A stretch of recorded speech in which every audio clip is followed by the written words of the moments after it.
sure you can hear us. I can hear you. Perfect. Thanks. You're good. This is Kevin Catuller. I'm calling this special town council meeting to order on Monday, April 4th, with the budget presentation to continue from the town manager. Roll call. Everyone's present. Mr. Wood is remote, and Mr. Anderson shall be here in just a few minutes. Do we have any public comment? I had none submitted. I don't know if anyone in the audience is there here for anyone public that comment. would like to provide public comment? Okay.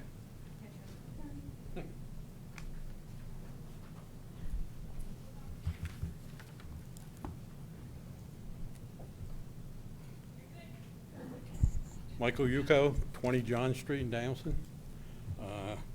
First of all, I'd like to congratulate the town on the budget. It looks like a lot of hard work, but there's one item in there that concerns me, and that's the Lake Road generating plant.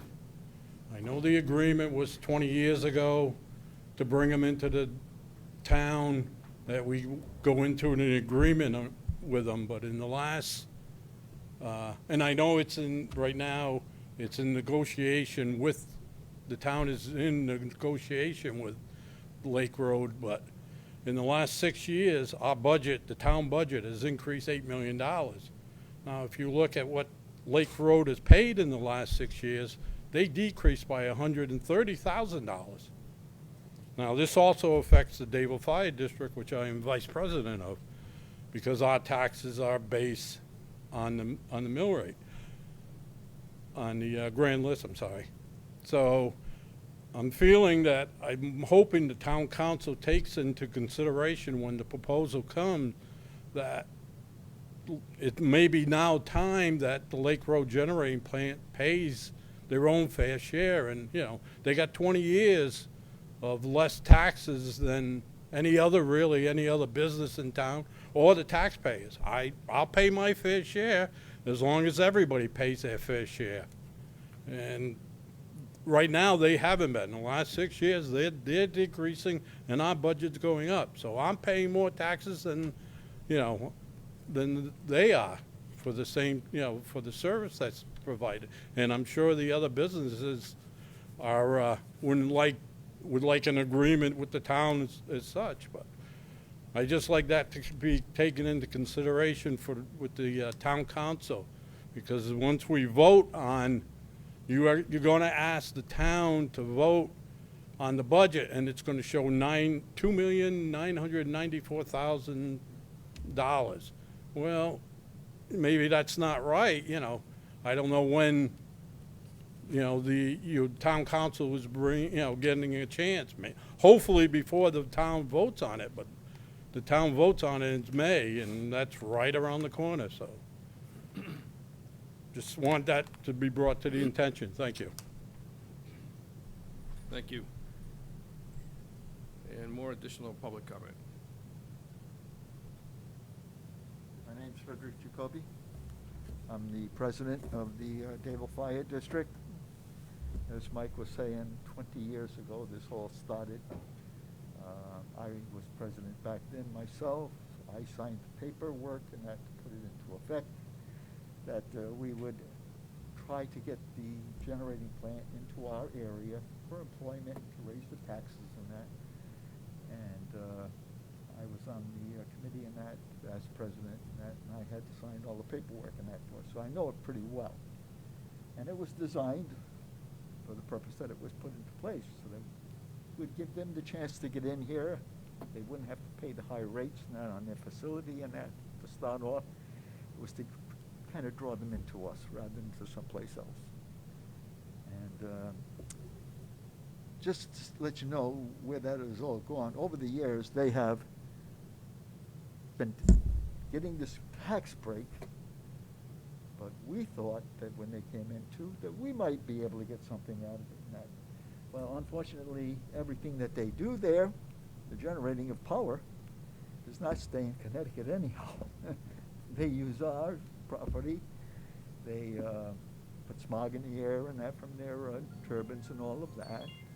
And we get absolutely nothing from it. It all goes out of state into Massachusetts, and who knows where it goes once it hits their net.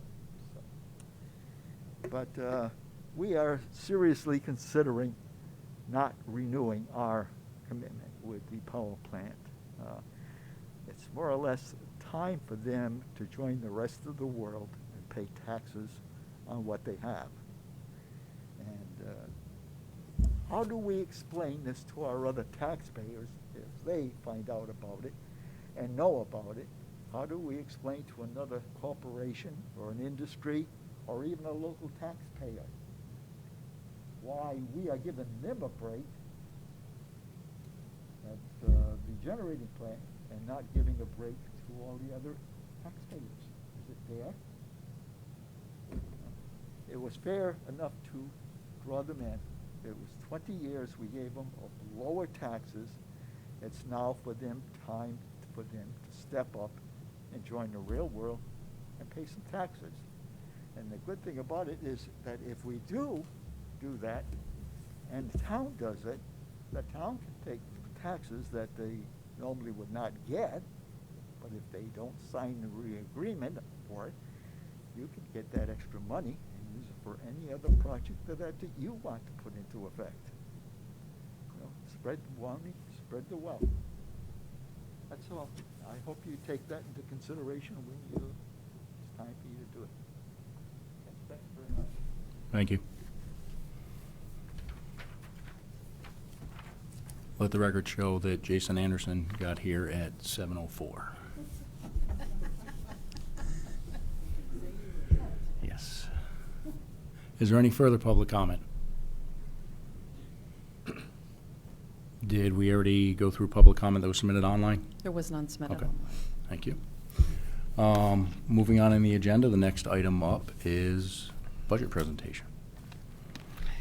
Good evening. So we are going to pick back up where we left off from Saturday. So we are at Recreation Administration and Programs, which is on page D19. This is department number 32.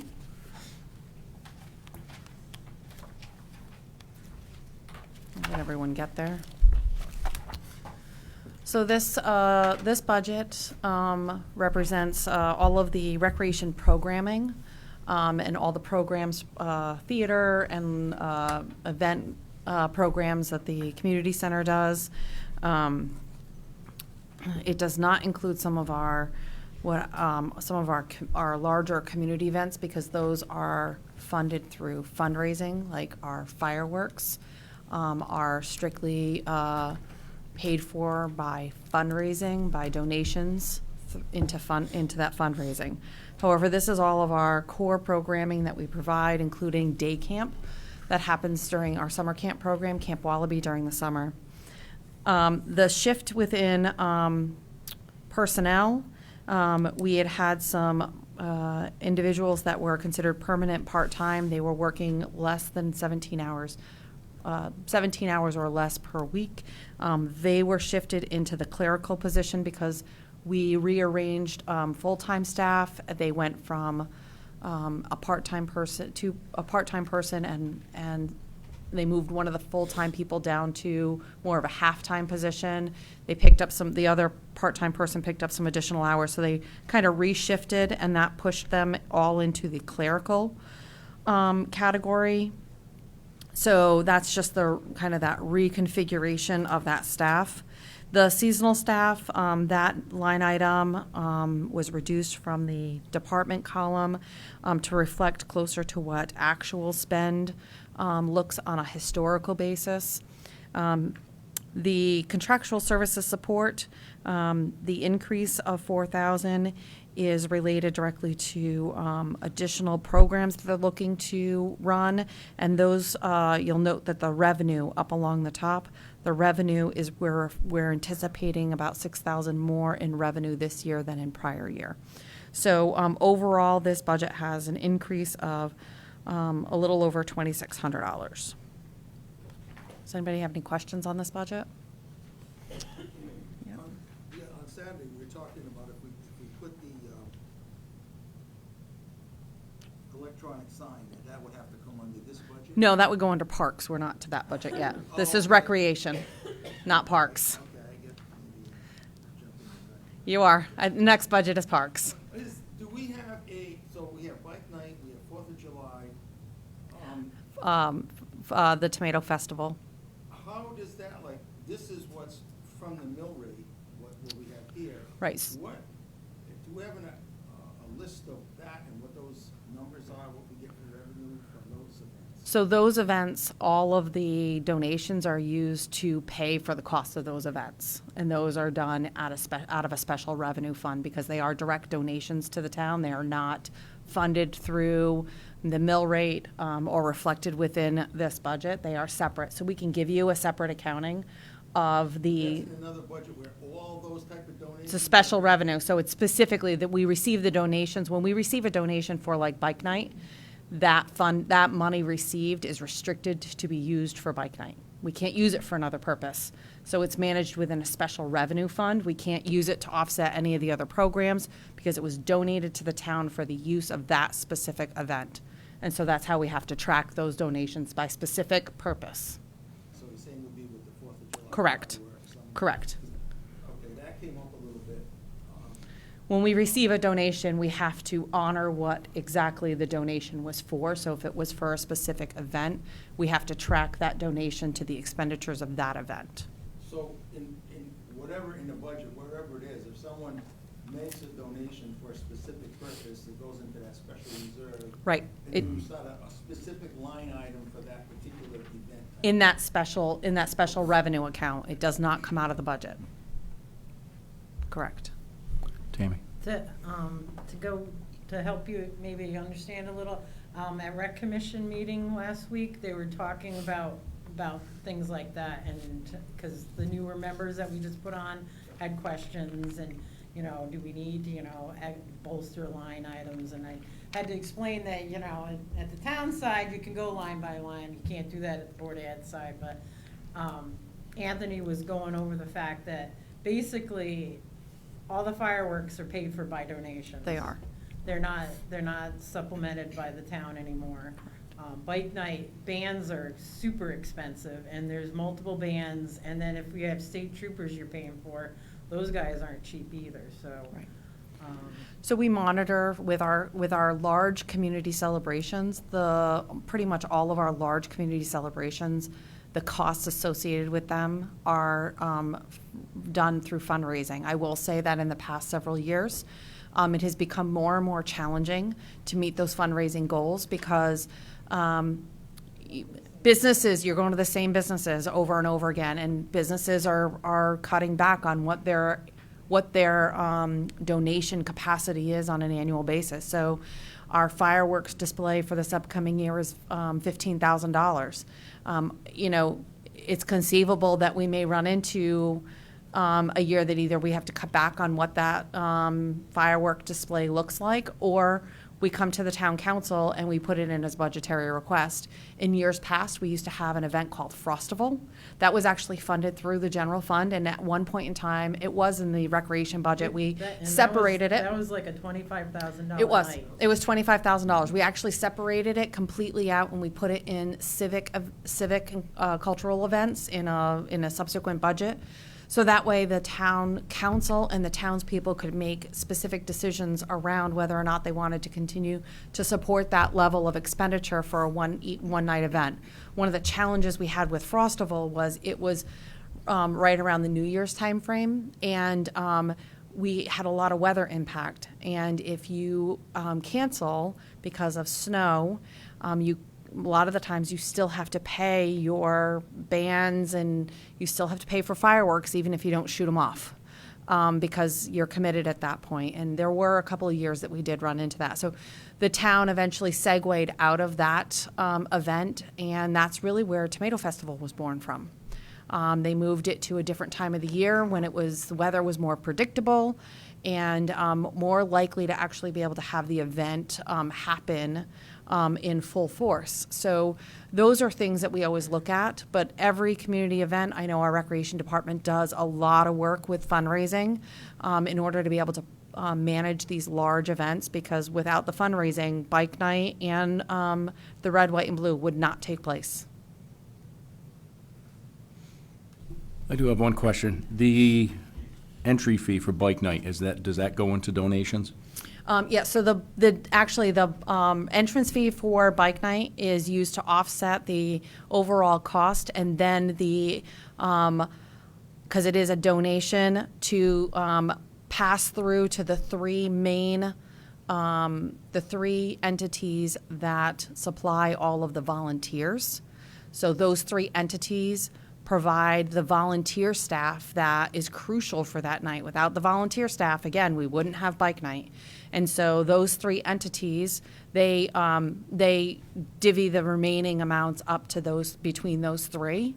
And those three entities use it for their nonprofit donations, right? And that's why, and that's listed on all the information that we put out on bike night, that the entrance fee is shown as a donation, and we list who the recipients are of that donation.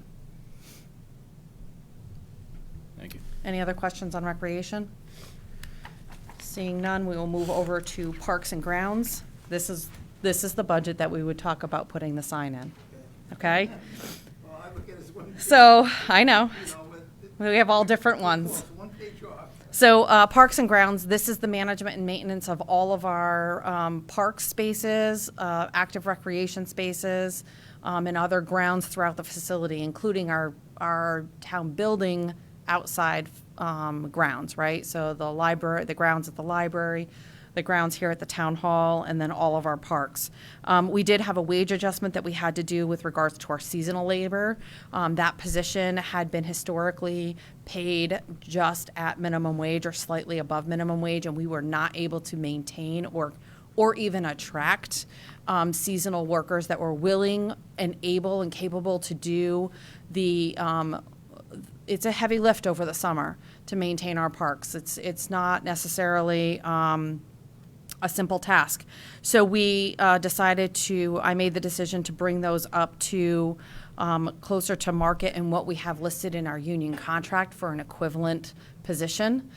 So while they are not in the union contract, because they are not here for the extended period of time, I did recognize the wage rates that were very close to those categories within the union contract. It has allowed us to be able to attract and retain qualified, competent staff as our seasonal labor. So I felt it was very important, especially given how we're expanding the demands on those positions with maintaining the tennis court area of the Westfield Avenue, and the additional work that they've been doing at Owen Bell with relation to some of the vandalism that we've been having that's been happening on an unfortunate regular basis up at Owen Bell. So that's the largest change in that. However, I will say that the vast majority of that is offset by savings elsewhere within that budget. So it doesn't necessarily create a substantial impact on that overall budget. The full-time labor, that is reflective of union contractual wage increases for our two union staff in those positions. And the due to CNR is just for the newer equipment that we just put into that fund. That's the calculation for depreciation in that. Any questions on this? Last summer, a few people went up to Cat Hollow, Mhm. and they were saying that the trails could use some upgrading or clearing or whatnot. It seems like conservation seems to do a lot of that. They go in, but because it's under Parks and Rec Department, Yeah. I kind of tell them, you gotta go to these people first. Yeah, so we try and have that group coordinate with our Parks Department in order, so that way we're not, crossing our maintenance schedules with some other program. Typically, areas like Cat Hollow and those types of trails, we usually try and incorporate. Parks would fold in the use of Highway Department as well to assist in any major, tree removal or something like that. But Bruno tries to stay pretty active with touch points on the Conservation Commission for when they're trying to do like an upgrade in the trails. Allison, our natural resource officer, she helps staff, is one of our staff people for the Conservation Commission. She coordinates with Bruno. Well, that's why in a few cases I said, you gotta talk to Mary before you, I mean, Yeah. really, Our staff tries to pull that coordination together from the back end. but sometimes there was a couple of comments that, I mean, some of the outer areas where conservation, they're more rural. This gets a lot more action at Cat Hollow Yeah. than most of the others. Yeah. But Cat Hollow is definitely more on active recreation, and our staff is down there on a pretty regular basis to try and, clean things out and try and keep some of the stuff up to snuff. So they try and coordinate for those areas. And if you were to consider looking at a sign for Owen Bell, it would be in the capital, the equipment non-vehicular. That would be where the ad would be in this budget. If you were to look at an installation of a sign at Owen Bell, a digital display sign. And again, that would be, if I had to pull a number, That's a big number to put in there. I would, Just- yeah. But depending on, we're talking about, getting information out in the information Yep. section, but it has to go here, so. Yep. Something like that. I have a question on that, the sign thing, Mary. Yeah. Did we look into the old school thing where you get on a ladder and change it, like for the boat, as opposed to the electronic? But just curious. Honestly, no, we haven't looked at Yeah. those. Just for efficiency purposes, you're going to have to still install a large sign out there, and digital you can usually I was just thinking of the change it. electricity cost, like for boating days or something. don't know. I can look at it when we explore No, the if- overall what do alternatives. people think about it? Do they think that's a bad idea, or people be into that?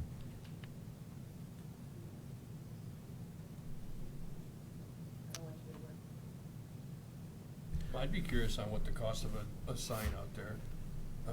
Maybe a step above the size of the one that's at the library.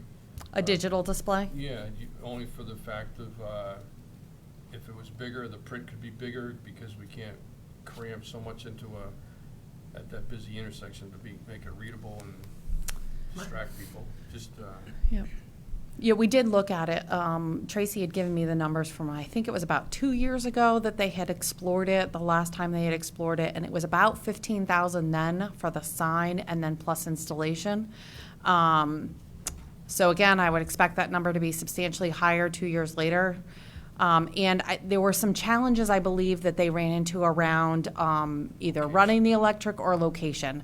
I think there was some challenges around that just because of the actual intersection itself. But again, I haven't explored that, so I wasn't part of those conversations back then, so I need to refresh what those challenges might have been, or if it's something that we can overcome and it just wasn't fully flushed out because the town didn't actually have funds committed for it. So I would need to, flush through that. One thing I want to touch on what Michelle said, my thoughts as far as putting up a manual sign. In the long term, it's going to be a lot more man hours to keep changing that. And the other issue you have to worry about, if we're having vandalism up there, I wouldn't be surprised if some of the vandals decided to change the words on the sign. I mean, you can get signs that are locked, so, only the people that have the key can go in and actually put whatever message on there. But again, it gets spray painted, it gets whatever, and it is a lot of additional man hours when we have to send somebody down there, send a crew down there to, do all of the, change the wording and the verbiage and all that kind of stuff versus a digital. But I can look at it just to see what those cost differences are. But again, I just haven't done the research on them. I mean, my concern, having grown up on that road, and the state, when it plows, they just throw. I mean, wherever you put that sign, either it's gonna have to be really super big so you can get it behind the fencing, because if it's not enough pushback, when the state comes through and does their pushback, I mean, they can throw well, I'm concerned about damage to, Yeah. I mean, if it's like the one that's at the library. Yeah, those are all Yeah. factors we would have to look at. And then a matter of, when you have to set it so far back, can anybody even really see it? Again, that intersection is a very busy intersection. It has a high accident rate on it as well. It's one of our high focused areas of accidents. So to add more stuff there for potential distraction, it's challenging. It's a balance as to getting the information out versus, public safety, right? So how do we best manage that within that location? And Now- I need to look at all of that. Now, because it's a state road, would we need permission if it was, like, where we would Yes. position it? Yep, we would have to have state permission. Yep, we would have to get permitting from the state. Well, now, if we want to, if we agreed to put it in, would the original funding have to come out of mill rate through this account, or can we use special reserve funds to get it installed and then go into the mill rate, to maintain it? So the town council could decide to propose the use of fund balance to offset the overall cost of installation and that initial capital investment, and then the operating cost would be built into the budget, into the regular operating budget in future years. That's always an option to explore. Again, I don't have figures. Oh, no, I'm just looking at ways, so, you don't want to impact mill rate, but then maybe we want to try to get it done, and there's these other monies. Right. so- I mean, it may make sense for me to take the opportunity to kind of do the research on it, bring it back to the council in a future, later on, into the budget year, and then the council may decide to explore, putting it even into next year's budget as one of the capital items for a subsequent year.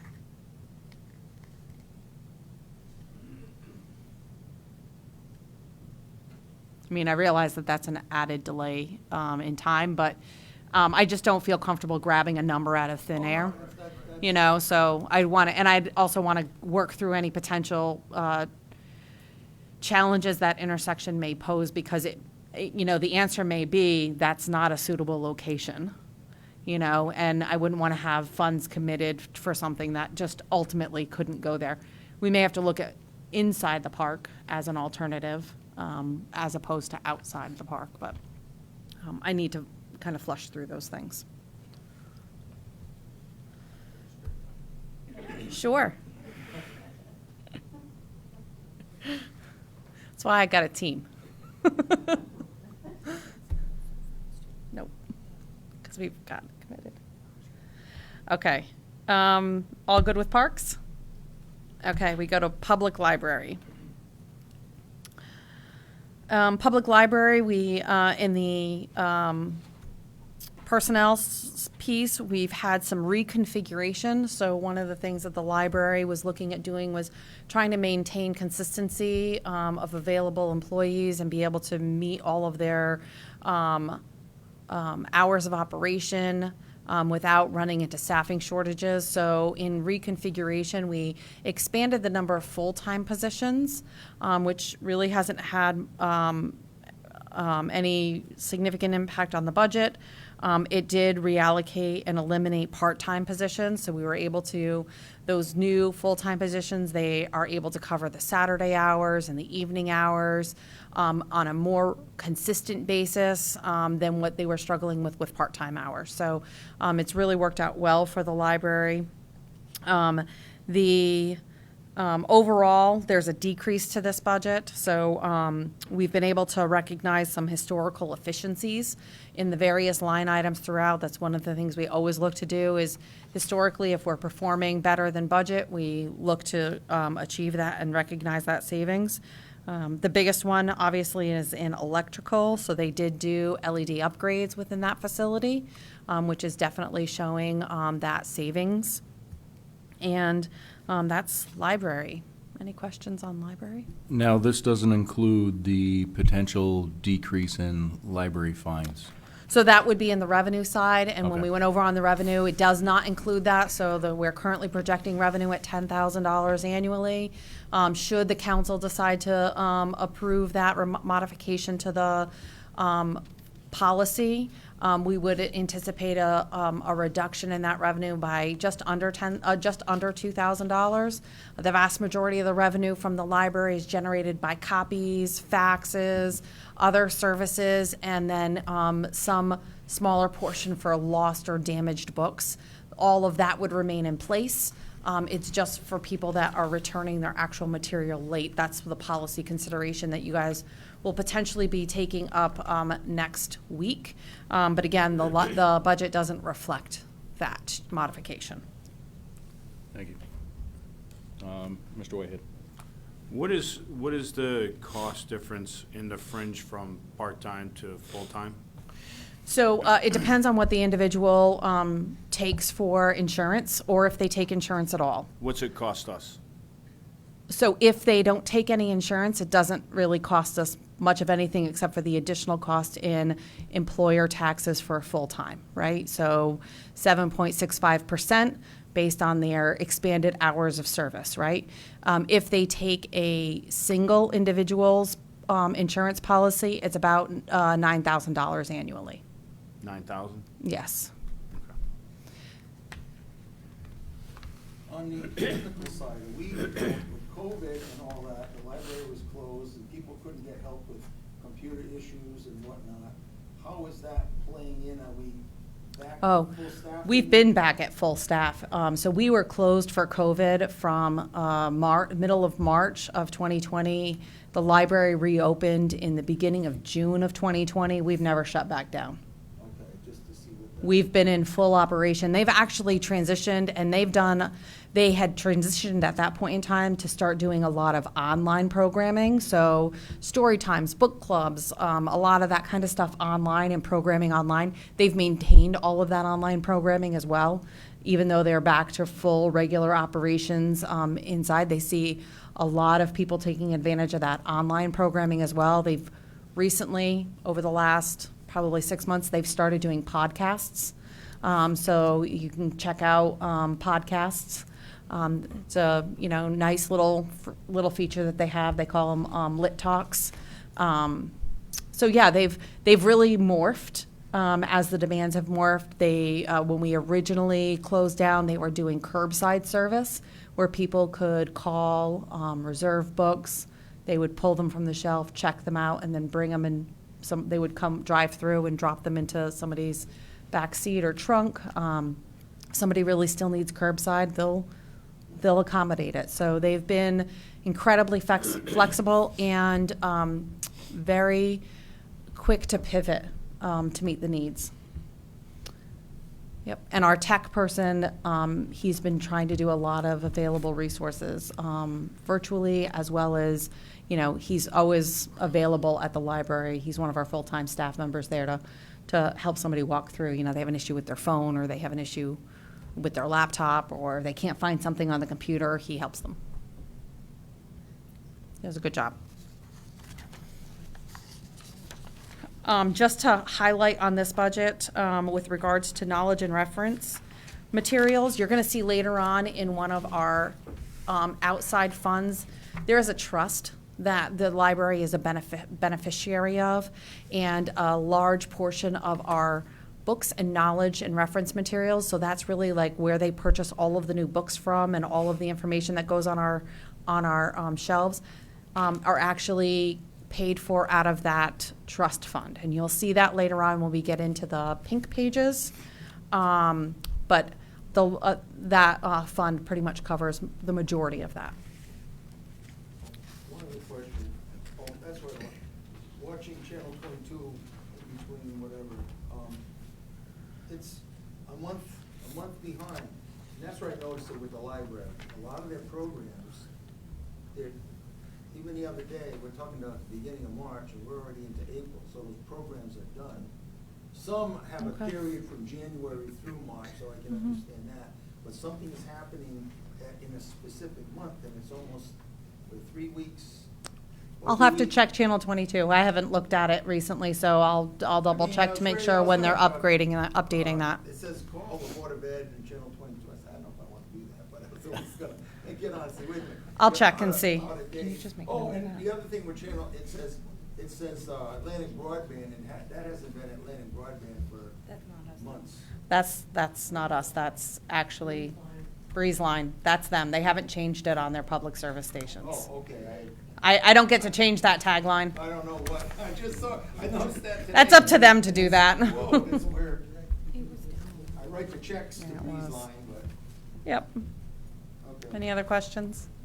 Public library, okay. Seeing none, we'll go to civic and cultural event subsidies. So this is some minor subsidies that we do with regards to Veterans Day, Memorial Days. These are really, we pay this to the veterans group for them to be able, and on Memorial Day, it's really putting the flags out at the graves. That's what these funds go to. So our veterans organizations do that. The care of graves, we haven't made any contributions to this. We have a separate cemetery trust fund that was established many, many moons ago, and all of the maintenance for any of the cemeteries that the town is responsible to maintain.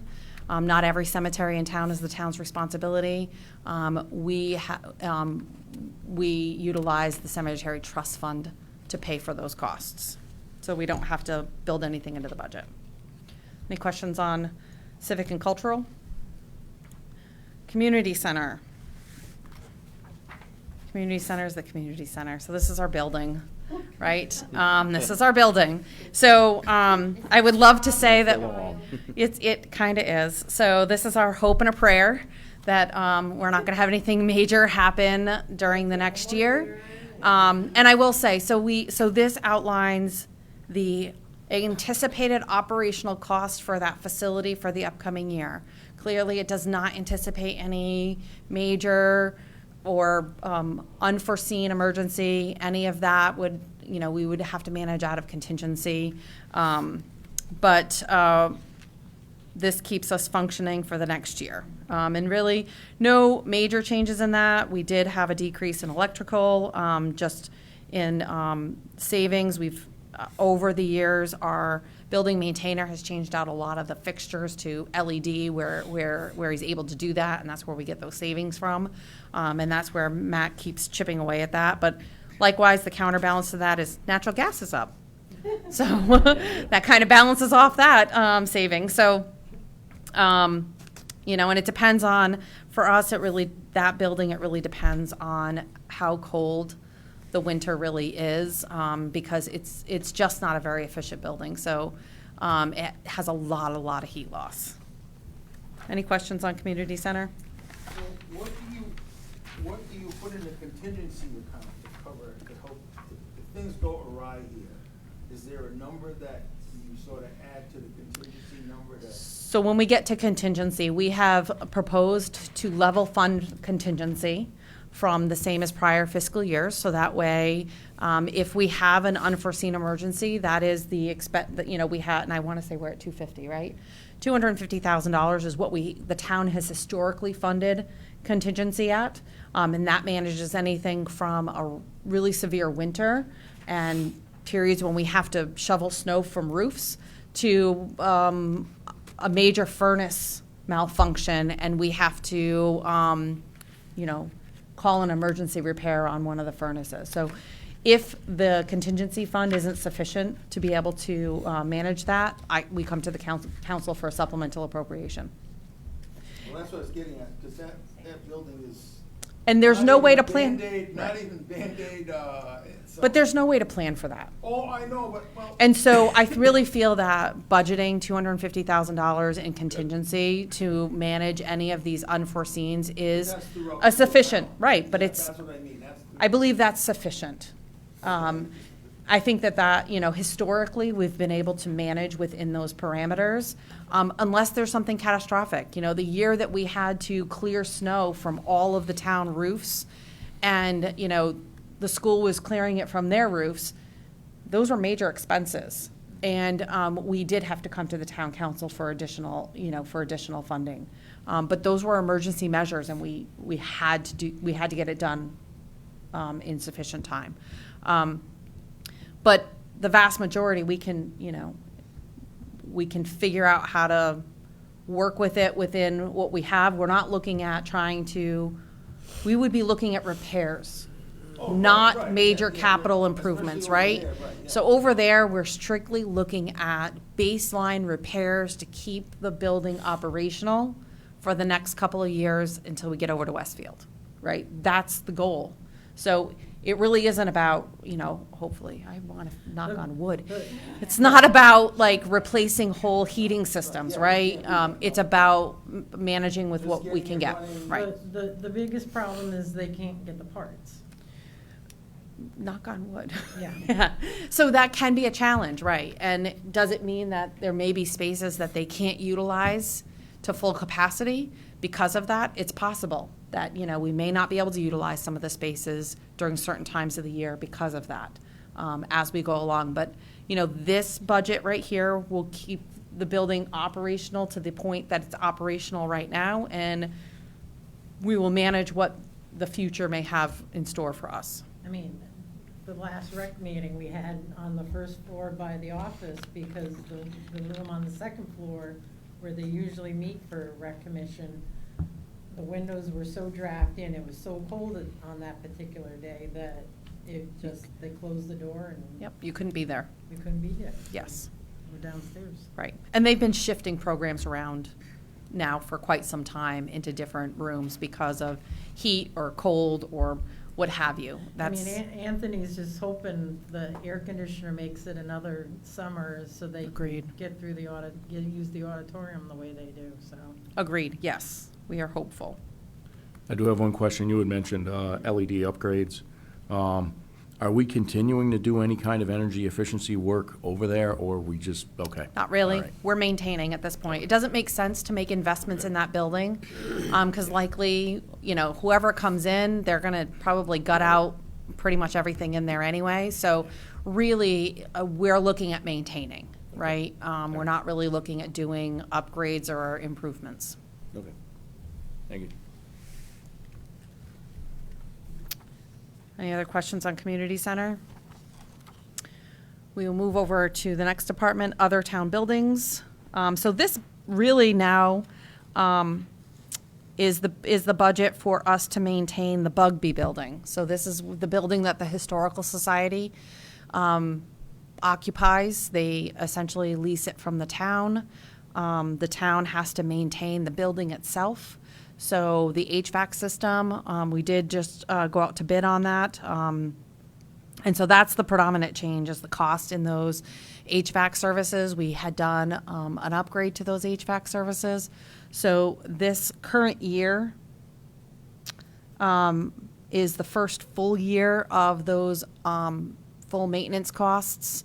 Next year, we now know what our actual costs are going to be at the 2,100. Previous years, what you were seeing in there is a lot of emergency repairs to the old system.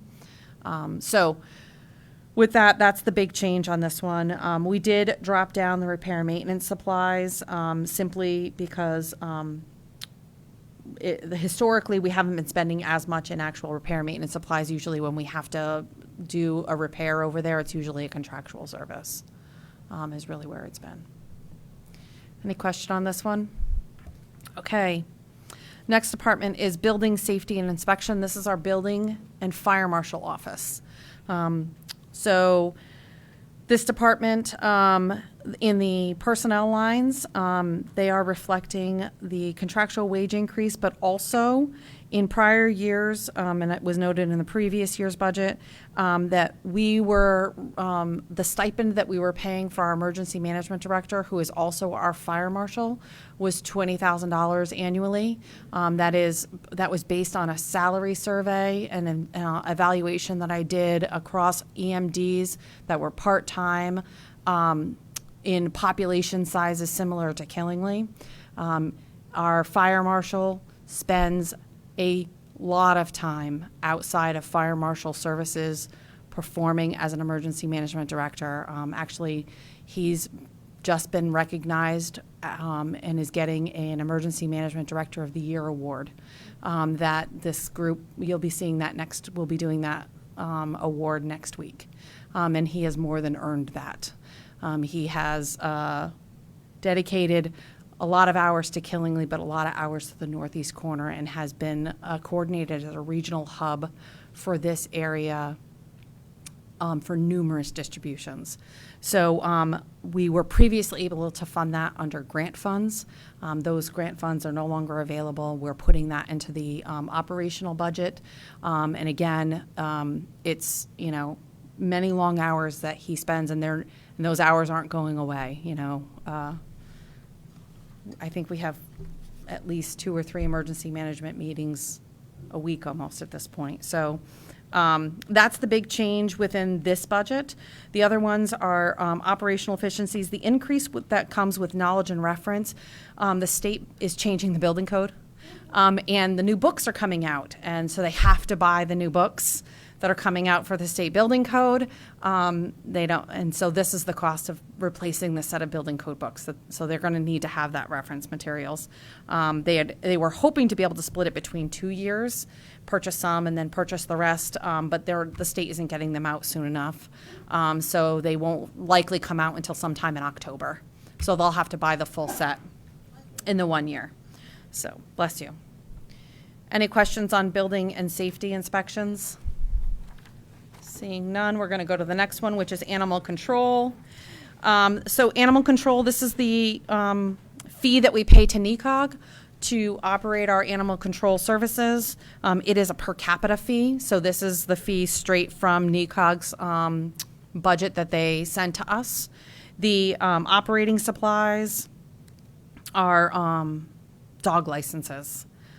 So it's just a small amount that we have to pay for that. Any questions on animal control? Seeing none, we can flip to law enforcement. Law enforcement, so this is the budget that we have one of our other primary proposals in, and again, this is in response to town council long-term goals, right? So we have proposed, in the manager's column, I have proposed an addition of 2 constables into the program.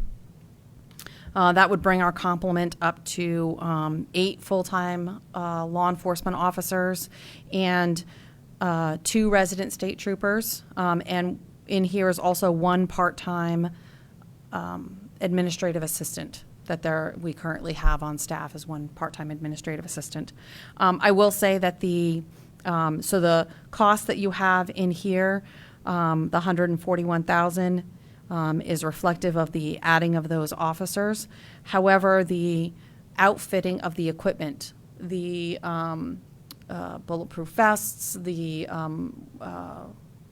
armory, the clothing, all of that initial outlay for that is captured in our constabulary reserve, so it's not hitting the mill rate. We've elected to reflect those, as well as the purchase of the vehicles necessary for those officers are out of the are being paid for out of the reserve for constabulary. So it's not reflected here.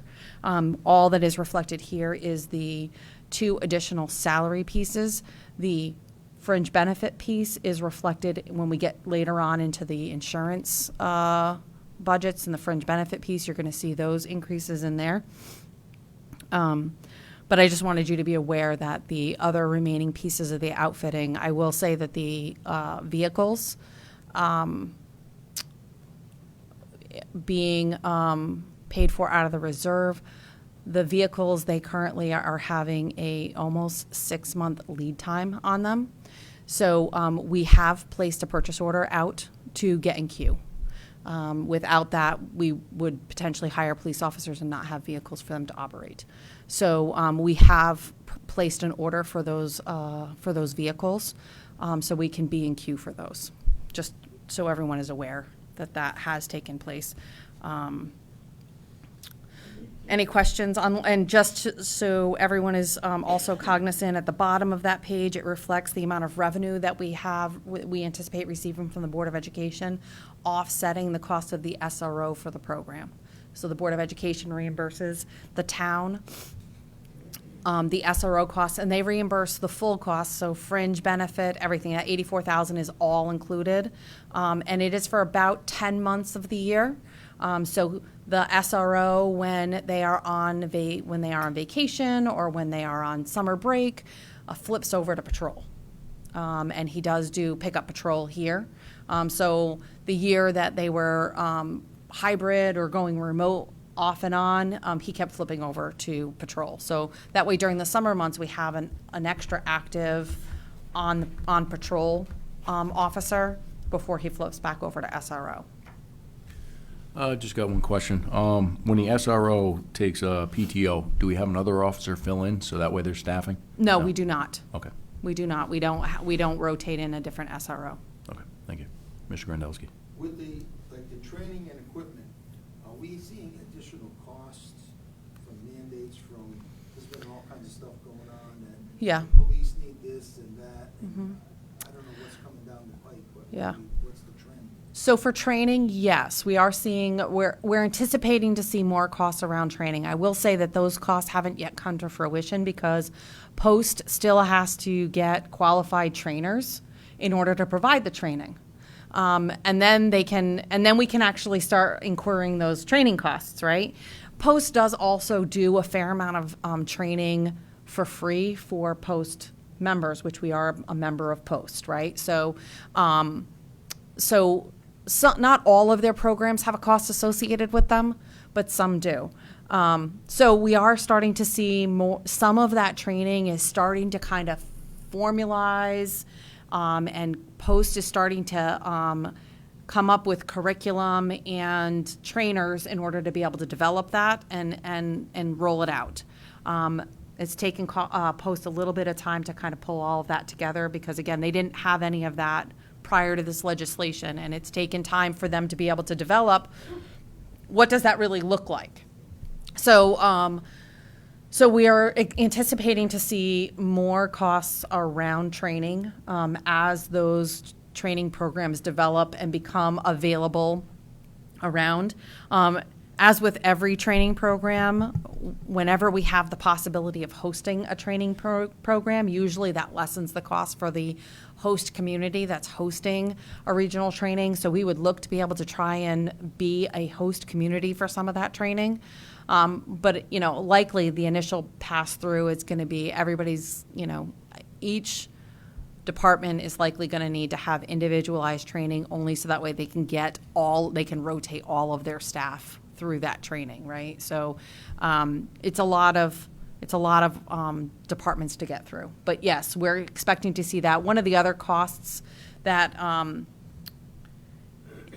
we are anticipating and is not reflected in here, we're managing it through the reserve, through the constabulary reserve, is the data costs that are going to be associated with the dash and body cameras. So we have the purchase order out for that. We're waiting for information on shipping and delivery.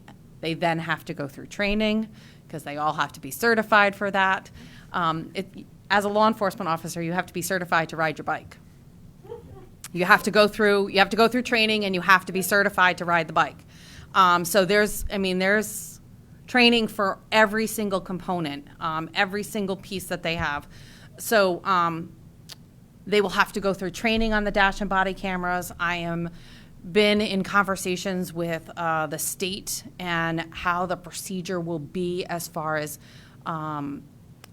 if the court or if somebody requests the footage from the dash and body cameras, because all of their work product is state PD work product, not town product. And one of the back end heavy lifts that comes with dash and body cameras is the fulfilling of those requests, because all of the footage has to be reviewed, redacted, properly, chain of command, chain of title of that has to be very stringently followed. We do not have the staff that is certified to be able to do any of that. our officers can burn it down, but we don't have staff that has the certifications to be able to review, redact, and transmit any of that information. So in talking with the state, all of those requests typically go through the state's request avenue, right? Like their evidence line is where all of those requests go through. They would then make the request for our officers to burn the raw footage. That raw footage would go back to the state. The state would perform that review. So one of my concerns was that we were going to need to budget a whole bunch more money for legal services because we would have to hire a consultant to manage all of those requests. And the court has been asking for dash and body camera footage for like almost every case. That can get really, really expensive and very time-consuming really fast. So I had a significant concern around that. It appears that we're not going to be in that situation. It appears that we will just have to burn the footage, the raw footage, transmit it to the state. The state will then manage it just like all of our other dash and body cameras, as well as any other reports or evidence for it to be released to whatever the requester is. So that is very important, but it still means that we have to maintain the data storage for all of these. And as everyone knows, video takes up a lot of space. And when you have to retain it for a certain period of time, that can cost a lot of money. So we're working with our IT company because there are very specific requirements around the storage requirements for law enforcement files specifically. Novus is very attuned to what those legal requirements are, and so we're working with them. It will be so that the initial outlay for that is being paid for through our constabulary reserve. I expect that it's not in this budget, it's going to be in the subsequent budget, right? It'll be by then we will have some time and understanding of what those costs are actually going to be, and then we can build them into what the mill rate is. But for this year, we don't have data storage in here. That'll be a subsequent outer year cost. I do have one question. Now, the fact that the state is handling the redacting and review and processing of the raw data, is that only because we are underneath the state police? Correct. And if we go to an independent police department, would we be responsible for that then? Absolutely, we Okay. would. So as long as we remain under the resident state trooper contract, all of the work product is owned by the state of Connecticut. Which is why people, when they're looking for a police report, they don't come to the town of Killingly, even if our guys did it. It's all through state troop, right? Same with this. So, if the town moves to a municipal police force and eliminates that resident state trooper contract, then we have to have all that back-end administrative. And this is one of many back-end administratives that would be required in order to maintain a municipal police department. I mean, you would have to have an evidence room. You would have to have, staff that maintain the evidence. There's a lot that goes into the back end that people don't see when you see just a law enforcement officer on the street. Yep. Thank you. Any questions on law enforcement? Seeing none, we will go to community development. This budget is,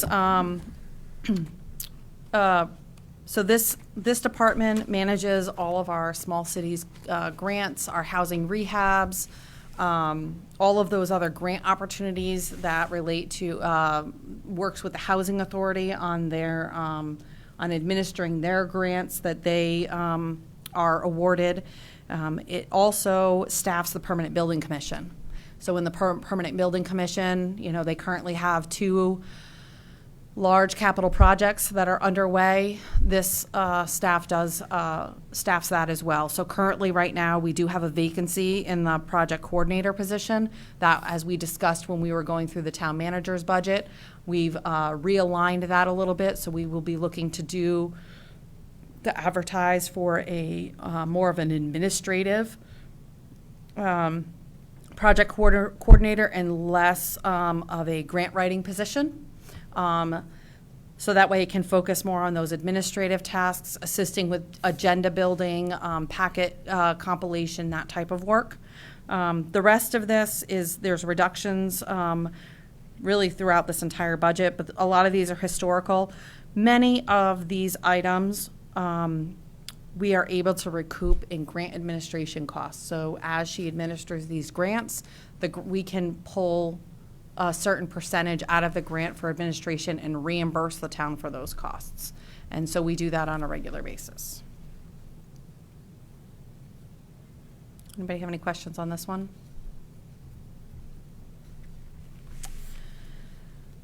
We'll go to human services subsidies. So these subsidies are all direct requests from those outside organizations that seek funding from the town of Killingly. They provide services to our residents throughout the community. Your multiple increases, there's a few. So the KB ambulance, they have an increase request, and that was predominantly related to their operations as well as taking on the workers' comp. The workers' comp, they said was higher than they had originally anticipated. I can share with you, and I thought we made copies.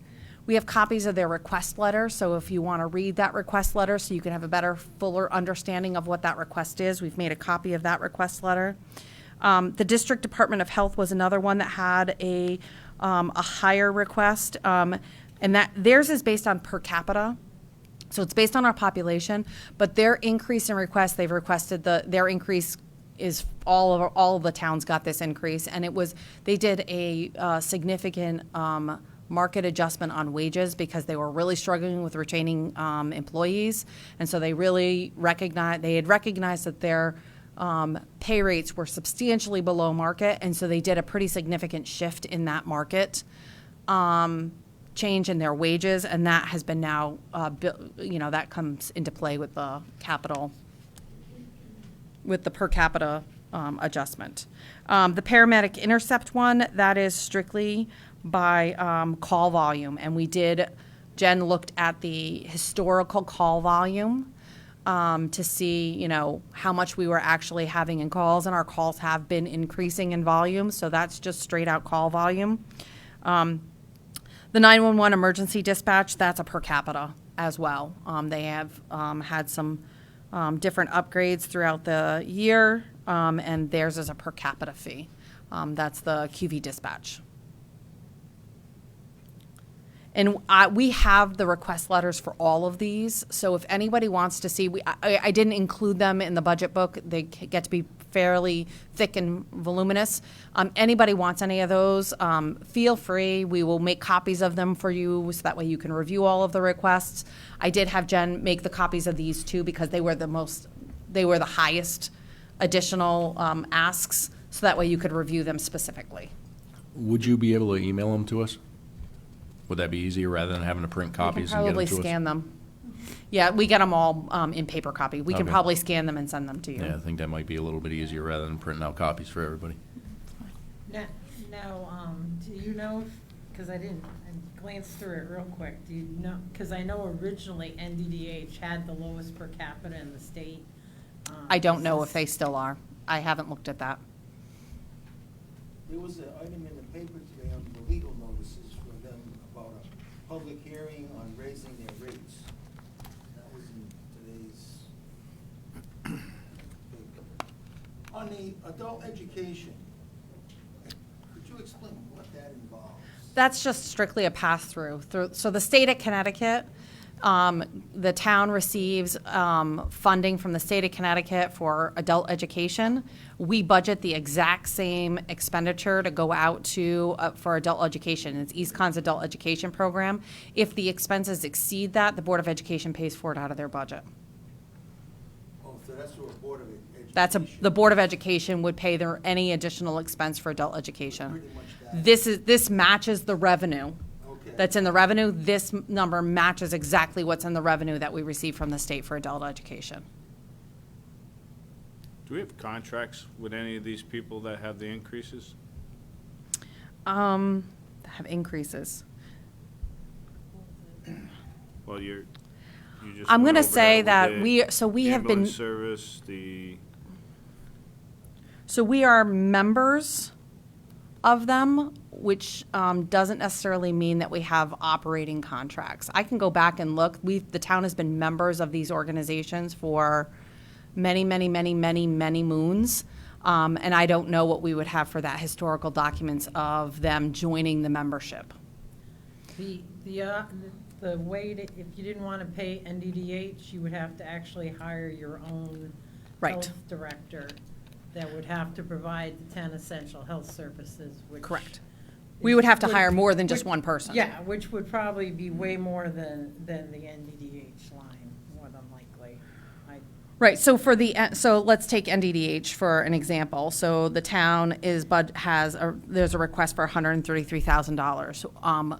We would have to provide a health director that would oversee in all 10 health components. We would also have to hire at least probably 2 sanitation workers that would be able to do all the inspections of the septic systems and wells and pools and, site plans. So you would have to hire at least 2 of those. So just looking at the 3, and I haven't, there's likely an administrative staff that would have to be hired as well. Just within those 3, we're not paying, that, we would well exceed the good bang for our $133,000. buck, so we're good. It is, yeah. But ambulance service, now that's, That's KB Ambulance. yeah. That's our contribution to KB Ambulance. That's the request you have in front of you. The paramedic intercept, that is a regional agreement, so I do have a contract on that one. That's on a regional agreement. We have participated in that. NECOG was the one that put together that regional paramedic intercept service. So we pay per call, per transport. And so it's a certain dollar amount per transport. And so we've figured that out based on on the average of how many transports we've had over the last couple of years. We've averaged that out to come up with what that value is. Now, Mary, on the KB, the ambulance service, going back the 2020, going into the 2020-2021 year, the increase over the year prior, that was because we had been paying their workers' comp, and then they took it on? Is that when that shift happened? So so what was happening was we had, back in the 80s, ambulance service companies had a hard time getting workers' comp insurance for their volunteers. And they weren't able to secure workers' comp insurance.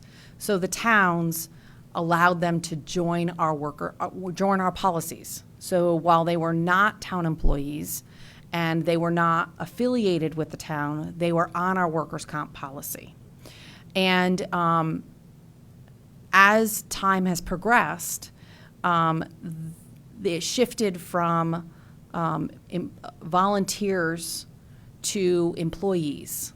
And so it became apparent that there were now predominantly employees versus volunteers. And so that was the conversation with KB Ambulance to shift, because their loss claims drive our premiums as well, right? As our own claims do, right? And so as they have the full-time staff, they shifted to having their own workers' comp. So they came off of the town's workers' comp policy.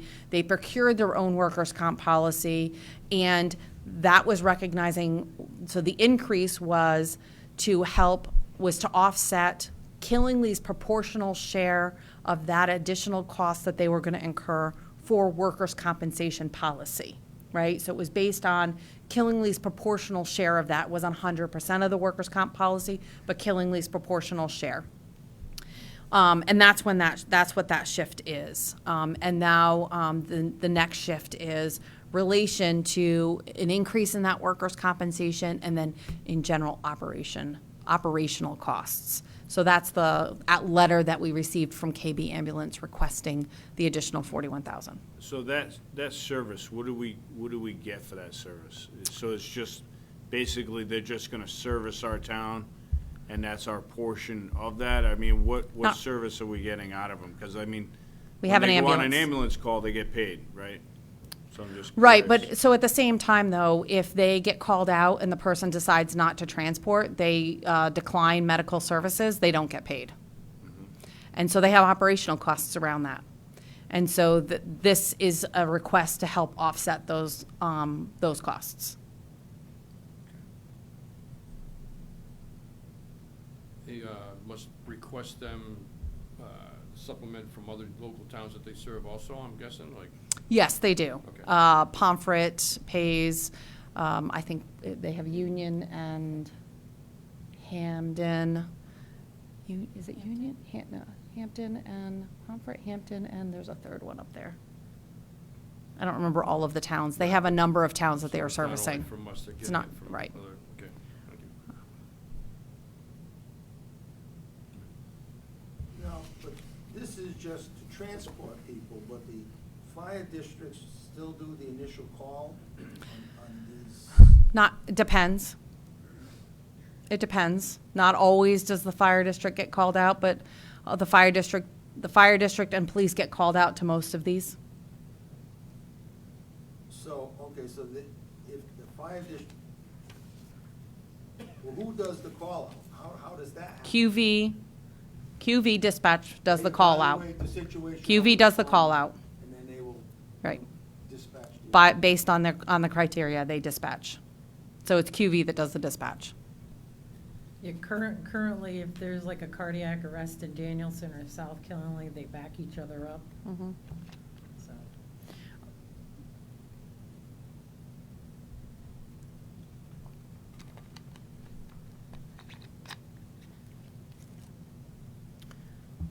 Any other questions on human services subsidy? We will scan all of those and email them to you, so that way you can evaluate all the individual requests. Thank you.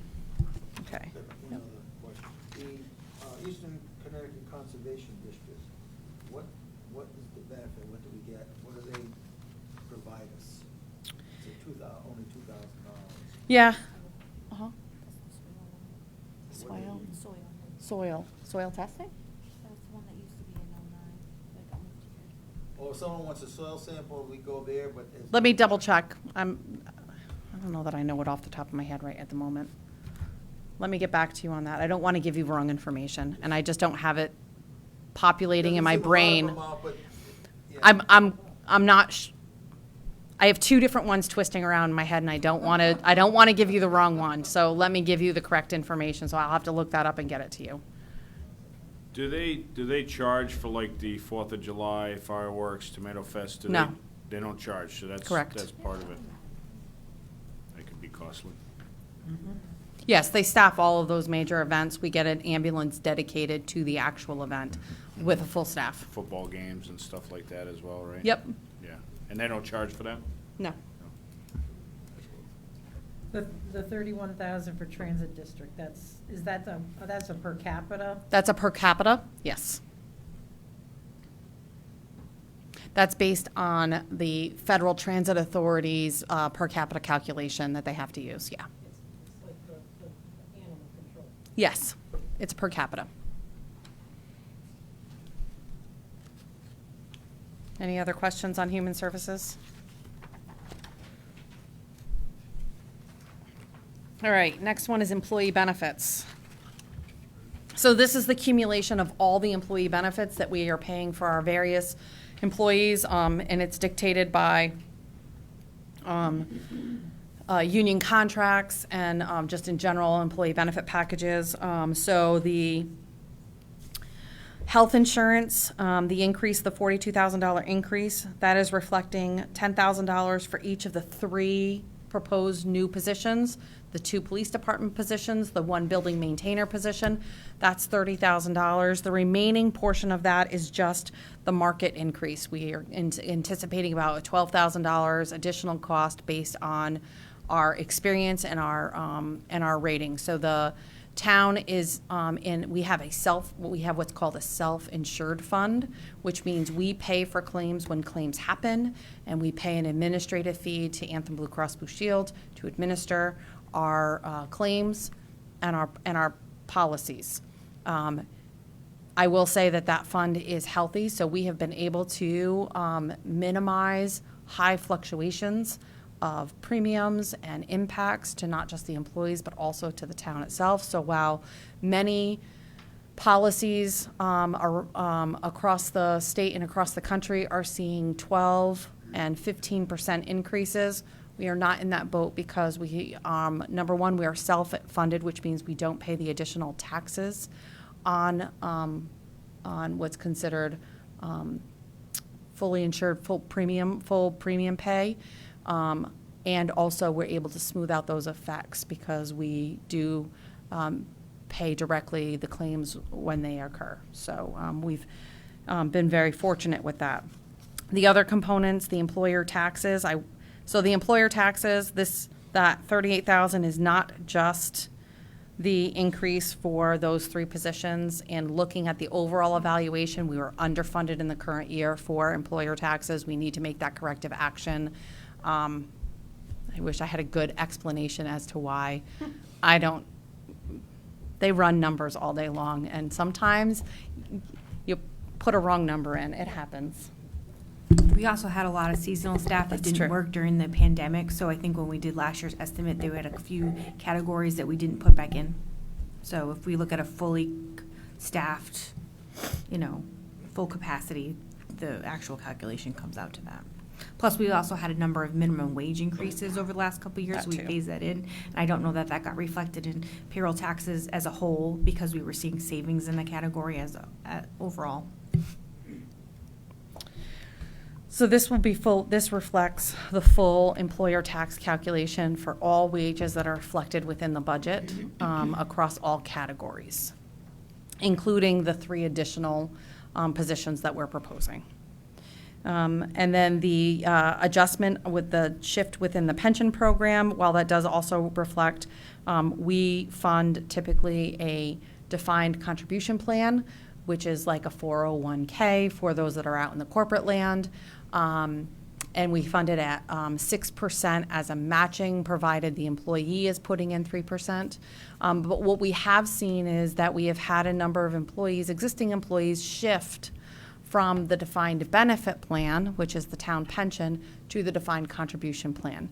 And we have seen that shift over the years where employees have shifted slowly over to the defined contribution plan. Many of them feel that the defined contribution plan, because they physically see a statement that comes to them, it's easier for them to identify and connect with their pension savings, as opposed to a defined benefit plan that really provides an outlined level of benefits that you would receive once you retire versus here's how much you have in savings for pension. It's just a different mindset in how you look at pension. So we have seen some shift with regards to how many employees are participating in that defined contribution, which from the town's perspective, it actually lessens our long-term liability. And actually we currently have an asset in our town pension fund because we maintain the full funding of the required funding for that in this. Any questions on employee benefits? Insurance, this is our property liability as well as our workers' comp insurance.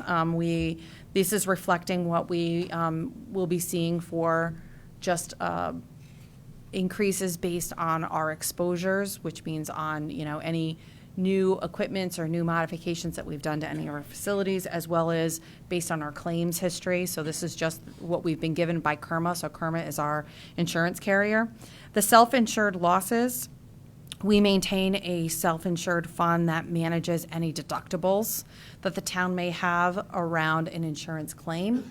And so each year, the town contributes the equivalent of 2 deductibles into that fund. So that way, should there be 2 claims in the year, There's at least 2 deductibles funded in there. Some years we go with no claims, other years we have, a couple of claims. So we've been successful in the current year. I don't think we have any property loss claims in the current year. It's April. So, we've been able to build up that fund over time, so we're able to manage those. But so this is just that dedication to that long-term commitment in being able to manage those self-insured components. Any questions on insurance? I have one. Referring back to the KB ambulance when they came off our insurance, looking at the projections, like going back from 1920 to 2021, the budget was the same amount each year, and it looks like the actual only dropped down a little bit. Was it really not costing us that much at all for KB's workers' comp? So it was hitting our loss experience. So, and that doesn't, so it's not a 1-for-1, right? When they come off of our insurance, their loss is still there and impacting our overall for a period of time. So it's not just because they've come off now all of a sudden, we don't, because they still have those losses that they still have to manage and pay out on, right? So those are residual, they're still there. They have to get those to close out. They're, a lot of the times it's 7 years before you see those start to sunset off. So it's not a 1-for-1. So you can't necessarily say, well, they picked up $70,000 in expense and we only dropped $5,000, right? It's we have a residual claim base in there that has to pass through our actuarial components of this, right? And so it still impacts that claim history. Does that make sense? Okay. Thank you. I wish it was 1-for-1. It would make things so much I know. easier. Insurance is never 1-for-1. Yeah. Special reserves. So this is where the town, this department is where the town has dedicated resources for those long-term commitments and those long-term reserves to manage long-term exposure. So it has our contingency line in it, and you'll note in each year, the budget number is less than $250,000. So each time the town council transfers money from contingency to cover the community center study that was done, the union wage increases, the non-union wage increases, any of those transfers that happen throughout the year, we reduce the budget line here and we increase the budget line in the reflective department where the money was transferred to, right? So that's why you're seeing in the current year the approved at only $189,000 because money has been transferred to other departments, and so this is what's remaining. So the current year we had budgeted $250,000 in contingency. The balance, the difference between that 180 and the 250 is because it's reflected in other budget line items. So the request for this upcoming year is to again budget contingency at the $250,000. The remaining components reserved for revaluation, so the town will be starting revaluation process in this upcoming year. We need to start we're actually going out to bid right now for our revaluation services. Based on the value of what's currently in that reserve fund, we anticipate that we are just a little bit underfunded for that full cost. So we will need to increase the request into that reserve so we can fully complete the cost of that reserve, of that revaluation. So that's why the increased request of $20,000 on the revaluation, the reserve for revaluation. Our revaluation is due for October 1st of 2023, correct? 2023. So they will start the revaluation contract in the upcoming year, but we will actually have this upcoming budget year and the next budget year to get final payments in, right? So this will help spread out that remaining $40,000 that we need in order to be able to complete that full revaluation process. The rest of the ones we're proposing to maintain the same level of budget fund, the same level of budgeted contribution for those reserves. Now, I have a question, Mary. Yep. For the revaluation, if we don't come to an agreement on a tax agreement with Lake Road Generating, would that then fall under reval and increase the cost of the reval? So Or- the negotiation of the pilot with Lake Road Generating, there are many ways that you can value a business, a corporation, or a entity. One is by using the income-based method, and another one is by using the equipment depreciation value method, two providing very different results. Given the complexity of the Lake Road Generating property, you would likely look at having we're currently utilizing an outside consultant specifically for energy in order to be able to determine valuation on that and to bring forward recommendation to the town council for consideration on that. I would say that the costs associated would be initially within the negotiation of that pilot. Subsequently, if the town council decided to go in a different direction, then you would incur additional costs in revaluation, and they would be substantial. We would also have additional costs in legal, because we would also likely have tax appeals on a regular basis. Thank you. So I guess when I was looking at the contingent number, we have the 250,000, but there's enough left in that account. So typically, going into the new year, the only thing that we really have that we know we've earmarked out of contingency is any wage adjustment for non-union staff or any union staff that is still in negotiation beyond the production of this document right here. So the town has one union contract that this body will be hopefully looking at next week, but their wage increase is reflective within contingency. The non-union staff is always reflected in contingency because that action is taken by the town council in July or August of the new year, not done during the budget process. Beyond that, the remaining amount of contingency is truly there for those emergent conditions that arise or small capital projects that may be able to be completed at the end of the fiscal year in order to be able to, manage some larger building components. Like last year, we were able to utilize contingency to help do some of the repointing around the town hall that was causing a fair amount of water infiltration, right? But yes, I believe that there's sufficient within contingency to manage if we have an unforeseen circumstance, provided the scope isn't so catastrophic at the community center. But when we do things like the repointing, so that has to be, the purchase order has to be done before July 3rd. So we gotta go and get a cost estimate and all that. I'm already working on that.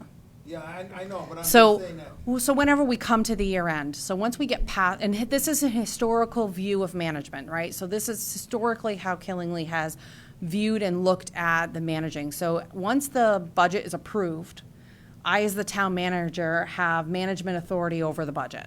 I am charged with the management and oversight of the expenditures within the budget.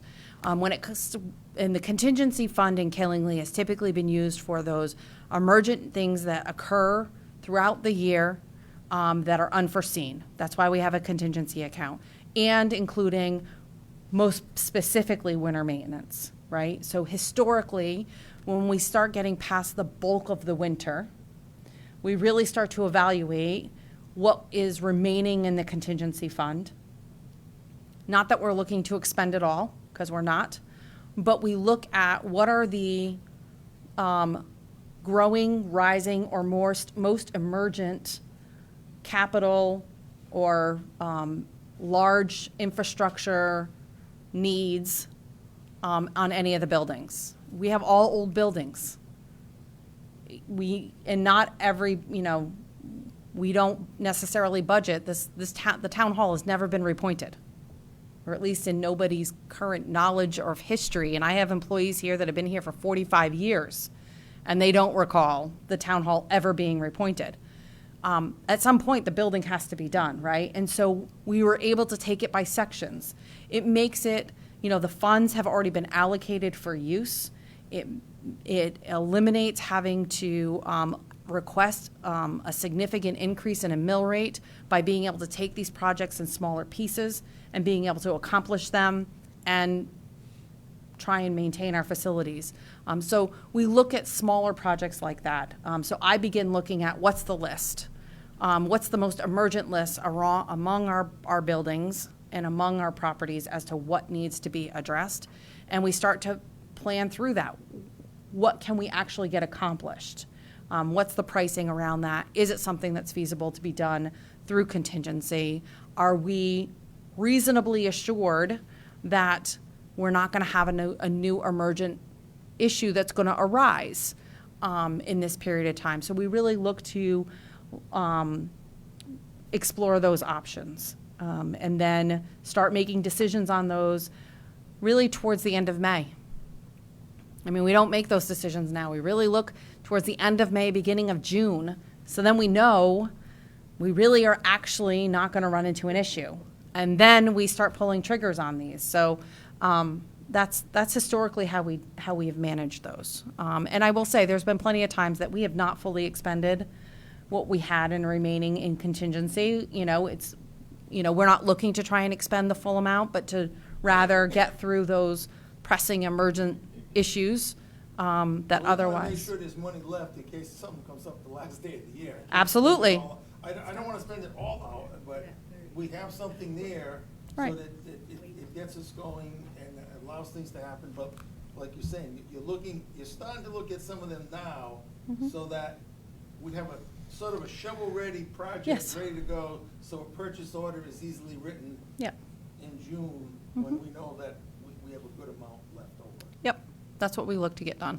And it's not a slush, I don't wanna say, some people say it's a slush fund. It's not. No, I think what you said, explaining this, what we have it for, and how we're using it in the best interest to try to keep things moving. Yeah, so I will say from, having done the town of Killingly's budget now for a good number of years, I will say that the staff and within all the departments' budgets, as well as within all of these reserve budgets, we are very cognizant about budgeting only what needs to be budgeted. We don't budget huge cushions all over the place or anything like that. We are very cautious about budgeting only what needs to be budgeted and being very, very cautious with our spending of even that. So, I have staff that will actually price out and look for things that are, they'll price out something that only costs $5 just to make sure that they're getting the best price for whatever it is. They never take it for granted that they're expending taxpayers' funds. It is always on the forefront of their minds. And, when it comes to the contingency account, we know specifically what its purpose is, and we are very cognizant of how we are applying that throughout the entire year, including when we get into the spring and into the summer, into the spring. So, we really look at it as an opportunity to mitigate any future ask or request that would potentially have a financial impact to our community. We're looking to solve those problems before they get bigger. So just a quick question, Mary, is that only for emergencies, your contingency? Like you had said, the rules, I'm curious about the rules. Yeah, so it's viewed for the use as emergency or unanticipated expenditures that may arise throughout the year that cannot be accommodated for within the department's budget, right? I will say the vast majority, we look to, the first place we look is within the individual department budget. How can you manage this within your budget?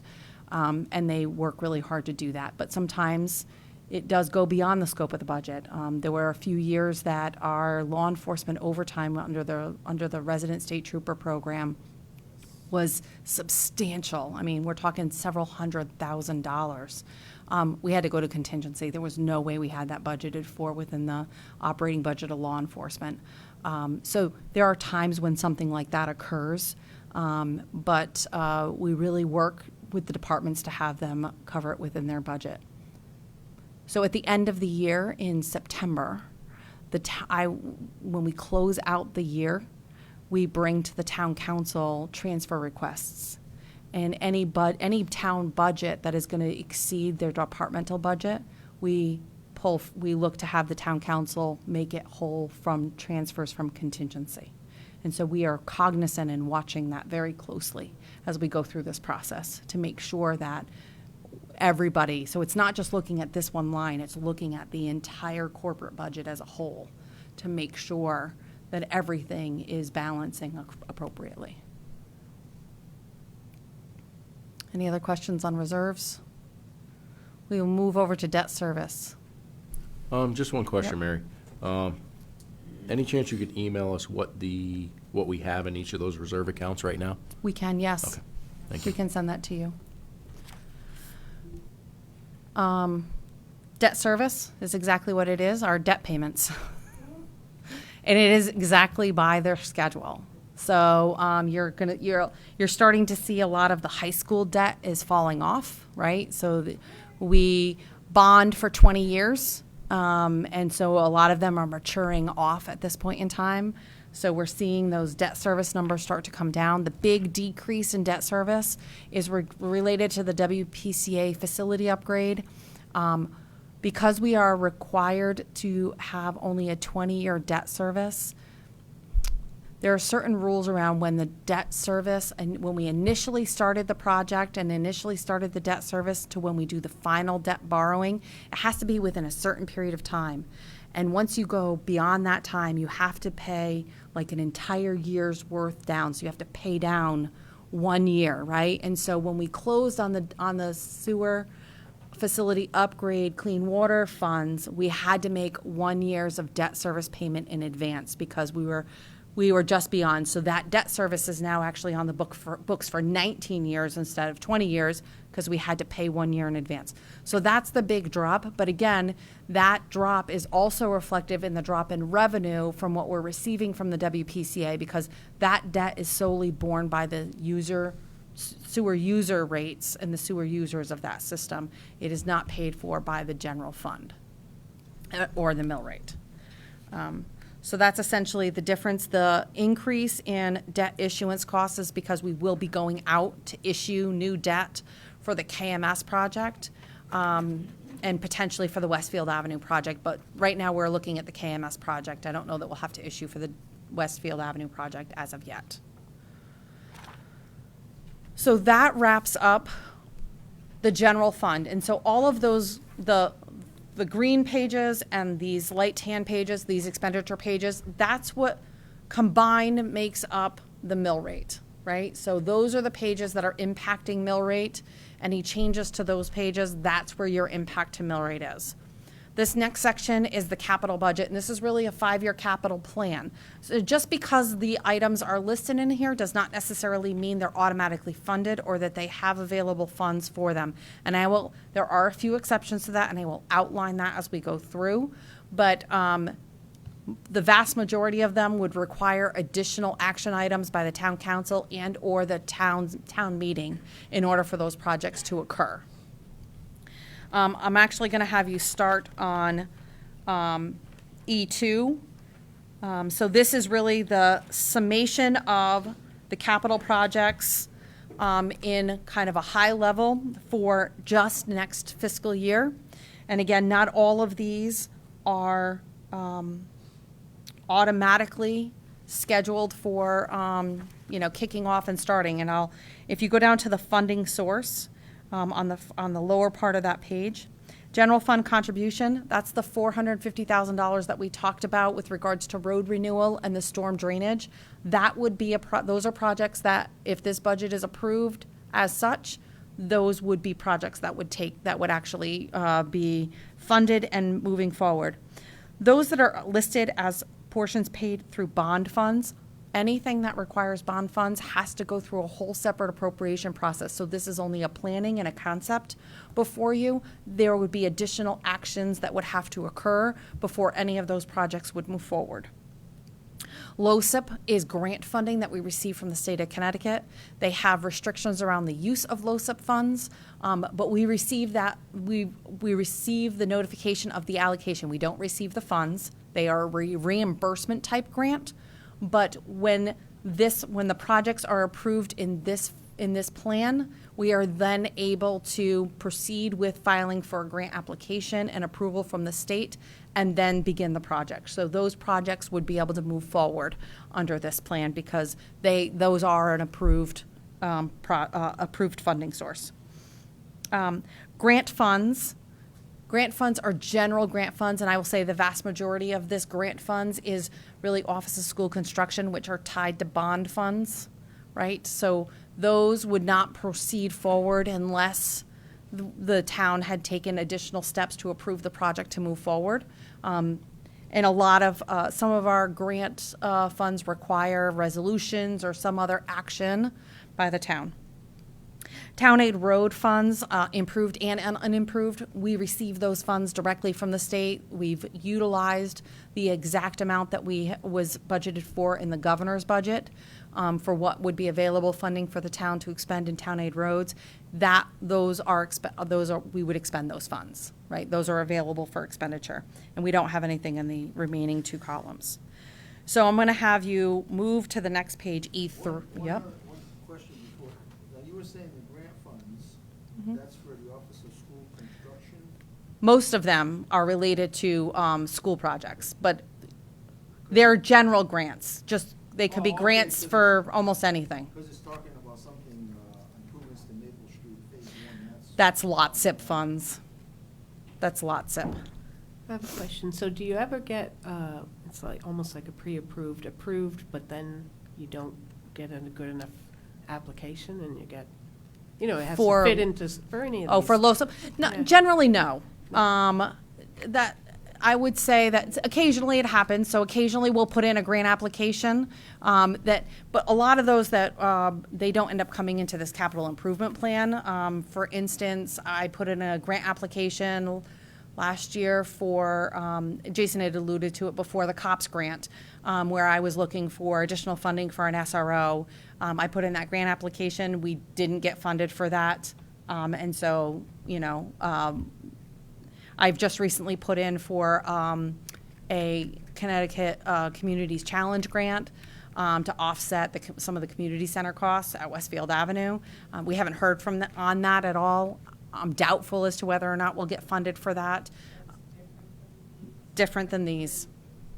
Yes. So the ones that I told you that would be expended, those funds are truly approved, which means the state is sending them to us, or they have been approved in a bond package through the state of Connecticut, right? So we know that those funds are available, and any projects that we put forward to those funds meet the criteria of that grant fund, right? So we are very specific in which projects we've identified use of those funds because we know that they specifically meet that criteria. Yeah. So if we move over to E3, this speaks to our road construction.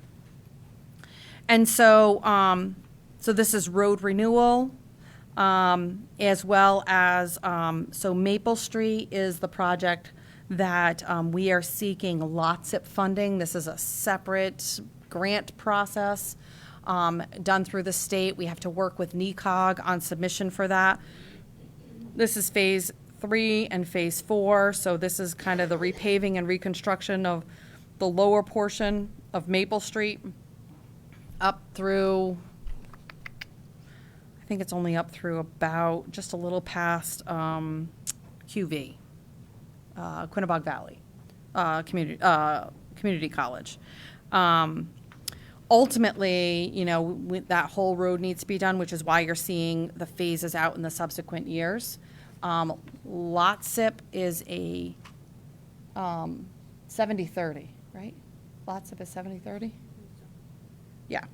So LOTSIP, we get 70% grant, 30% is our match to that program. And so we would be bringing forward, or we would be dedicating resources for that. Again, we would have that built in separately for like a capital contribution, so you're not seeing that capital contribution from the town. We're not gonna be kicking off this project. The state still hasn't gotten back to us, and we've had the application in for 3 years. They're still reviewing. I think they're waiting, I think they want to do core samples now of the road. Did they start doing core samples again? They're not convinced how much pavement is on the road. So, what,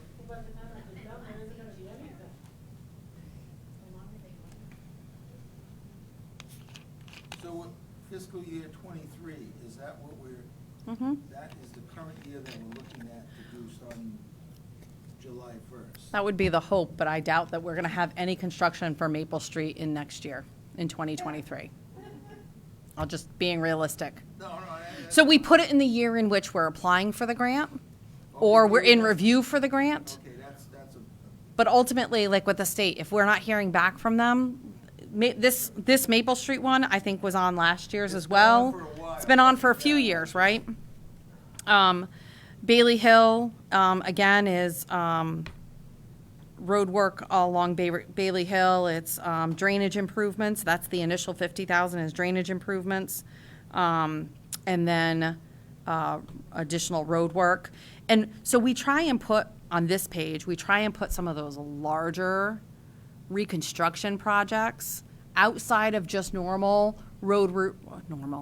outside of road renewal. So what Matt is going to go over with you tomorrow is the expected use of $1.6 million in our road system, right? And that is outside of like this Maple Street project, right? It is outside of those major reconstruction pieces, right? So when we're looking at like a major road like Maple Street, we usually look to get additional, because as you can see, Maple Street is a very expensive road to redo. It's a large road. It's very wide in certain sections. It's a main thoroughway through town from one end to the other. And so it has a high volume of traffic on it. We usually seek alternative grant funding to help offset some of that cost, so the town isn't trying to pick up the full cost of that. I will say that we do an evaluation pretty regularly to determine whether or not it's worth going after it, because when it takes 3, 4, 5 years for the state to come back with a review, sometimes it's worth paying it directly, and we end up with less of a cost than if we just wait for the state to finally get around to funding. So we evaluate what's the break point on that. But so this is really to highlight some of those larger roads that will need to have some significant investment in them as we go forward. so where would the Chase Road, the dirt road that we're doing, where would that come? That's unimproved. That's Town Aid Road. But is that under, that's not under, Yep. It's unimproved roads, Town Aid Road unimproved. and that's what this 50,000 is? So, We have money committed for it's, prior year. yeah, we have money that was committed in the prior year as well. So 50,000 is what we're gonna receive in the upcoming year for unimproved road. Okay, This is what we're receiving in the upcoming year, not necessarily the balance of what's in the capital project. So the town receives roughly $50,000 annually for our unimproved roads, which means they're restricted for either grading or road repair for dirt roads, or improving those dirt roads to paved roads.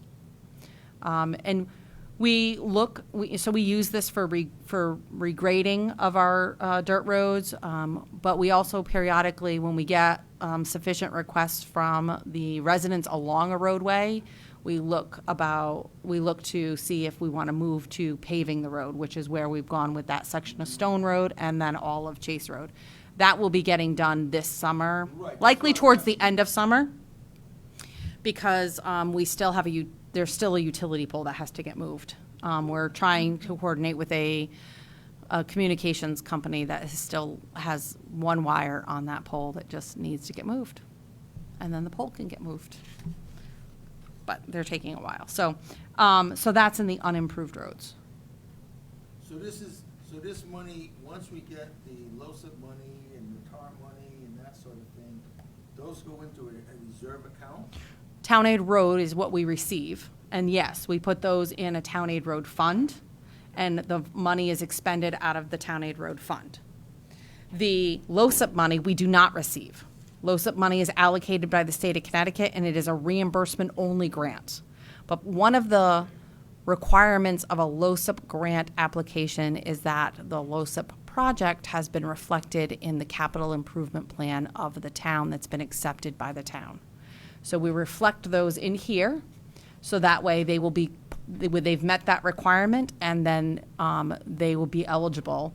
But we focus the use of our LoSiP funds on buildings, town buildings. We don't receive very much in LoSiP money on an annual basis. And they can take it away. Yeah, they can remove it. And sometimes what happens is we'll commit money for LoSiP, and the state will adjust their allocation midway through the year, and because they're not bonding or whatever. And so we don't tend to commit. And when we get to that in the F pages, you'll see that. Yeah, so the state will do sometimes make periodic mid-year adjustments to their municipal funding. And so they've been known to cut LoSiP money because they didn't bond for it, or they weren't able to get the bonding package through for the LoSiP money. So, we typically watch that one pretty closely, and we don't expend it all right in the front. We usually make sure that they've got it bonded before we start projects. It seems like something is they promise us the money in July, but we get it barely in June. Yeah, Town Aid Road can be like that too, because Town Aid Road is also money that the state bonds. And so 2 years ago, the state did that. They, told us all that we were going to be getting X amount in Town Aid Road, and then they wanted to go on a debt diet and decided they didn't want to bond anything for a while. Then they couldn't get it through the bonding packages, and so the towns didn't receive the Town Aid Road money, which we normally get in like August or September of the year. We didn't get it until the following. Yeah, it was like May or June that we finally got it. So it was a year late, which meant everybody lost over a year of paving. For any projects that they were doing in paving, they lost over a year. So it happens, but with all of these funding sources, we watch them very closely. So Town Aid Road, we don't start spending Town Aid Road until we have it in the bank. Right? We don't go, okay, we've been approved by this much by the state, let's start spending. We wait until we have it in the bank, and then our highway director makes plans around it. So with Town Aid Road, it typically, we don't look to spend it right at the very beginning of that fiscal year, right? We wait until the following spring, and that's when we're starting to slate that expenditure for the following spring and the following construction year, because number one, we know we've got the money, and number two, that's when you're slating out your road projects. You're doing it now. Like, he's going to start working with the paving contractors now to slate out what roads are getting paved. Any other questions on road construction? You have to talk all roads tomorrow. Highways, this is really the storm drainage, guide rail replacement, sidewalks. So these are perpetual programs that we reserve this amount of money of Town Aid Road to, and you'll see the downtown area drainage study. That's the study, the proposed use of fund balance for that study. But so these are consistent across the board because we perpetually put money aside. It's a long-range plan to address these components. So we may do sidewalks in a given year. We may just wait for the balance to grow a little bit more to address a larger section of sidewalk. But that's essentially what we have on this. So, Mary, just so I understand, as we go through these pages, basically these funding sources, you just split up all that money? Yes. Okay. Yep. Thank you. We take that money and we split it among For all your the plan, projects. yeah. Mhm. The next page is bridges. So we don't have any bridges that are scheduled. We are currently still working on 3 box culverts that we're still, the state has, we've gotten approval for one of 3. We're still waiting on the other 2. But these have been identified for quite some time: Cotton Bridge, Peep Toad, and North Street Bridge. And those would be looking to do bonding and potentially local bridge program with those, depending on what the state has for programs as we get closer to those. Mary, just to go back a page, on the highways on E4, Yeah. you've got for fiscal year '24, the industrial park sidewalks. But looking at the road construction, you've got Louisa Vines scheduled for '25. Would it be an advantage to do the sidewalks and the roads at the same time? So likely you'll end up having to do the sidewalks. Well, the sidewalks through there would take one full construction cycle, and then the road would be the following construction Okay. cycle. You wouldn't probably get those both in the same construction cycle. Okay. They're fairly substantial.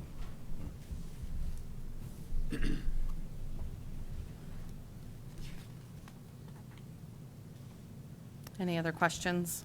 We're going to move over to public buildings, which is on E6. This is our laundry list of town building stuff. So the town hall, the first one, town hall, third and fourth floor renovations. You'll note that there's quite a few of these that have a funding source of 2, which is bonding. So all of those would have to come before the town council and ultimately town meeting for subsequent approval. However, the town has taken the approach in the past of packaging several larger capital projects together into a bond package. So we get authorization to do multiple projects in order to be able to, 'cause when you're going out on the bond market, you typically want to be selling a minimum of $3 million worth of bonds, right? So if you have a capital project that's only $500,000, you really need to do that project with a larger project in order to be able to go out to the bond market and actually be able to sell your bonds. You're not going to be able to go out on the market and sell bonds at $500,000. You really need a package of about $3 million, right, in order to be able to get out on the bond market and really garner any interest in the bond market. They really now are looking closer to $5 million. So if you look at these collectively and kind of pool them together, the town could potentially look at a larger bonding package that would address a number of buildings and a number of projects across the systems to manage multiple things. So one is the town hall, the 3rd and the 4th floor renovation and expansion space that was mentioned in goal setting session. And the town has looked at that project. I think I went back 25 years and that project was mentioned. So, and I will say our staff, we have outgrown a number of our spaces within the town hall. I wouldn't look to activate that space unless it was absolutely really necessary. And I really feel at this stage, we really need to look at that space in order to be able to continue to accommodate the growth and just overall functionality of the town hall itself. The police office facility, that's actually being presented in ARP funds at $800,000. So I apologize for a slight difference between the ARP fund application and this amount here. The police training facility, this is proposed for fiscal year '24, and that may be something that we actually push out a little bit further. This is for them to have somewhere in town to be able to recertify on their firearms training and stuff like that. Right now, we're being accommodated at a different range in a different at a different town, but that may be something as our law enforcement department grows. It may make a lot more sense for the town to have something more local in order to be able to manage that recertification process. So we're not having to send officers so far out in order to be able to get that done. But that we put that in as a placeholder in 2024. Town hall building improvements, so one of the things is we did put in here for brick repointing. The back end of this building is likely going to be pretty substantial in cost for repointing because we have to also strip the existing paint that's on the back, this whole back side of the building on Town Hall is all painted. You have to strip that all off first before they can address the repointing. And then we have to decide if we have to reseal or repaint, right? So that's a stronger cost factor. And I'm not sure that that's something that we would be able to manage within an annual piece. The other component is the first floor hallway. If any of you guys have really walked along that hallway, it is literally cracking and crumbling all throughout the hallway. It has major fractures all the way throughout that hallway. It's a terrazzo floor, it's a poured in place, and it's just, this building shifts and has moved so much since they poured it. There's no way to repair that.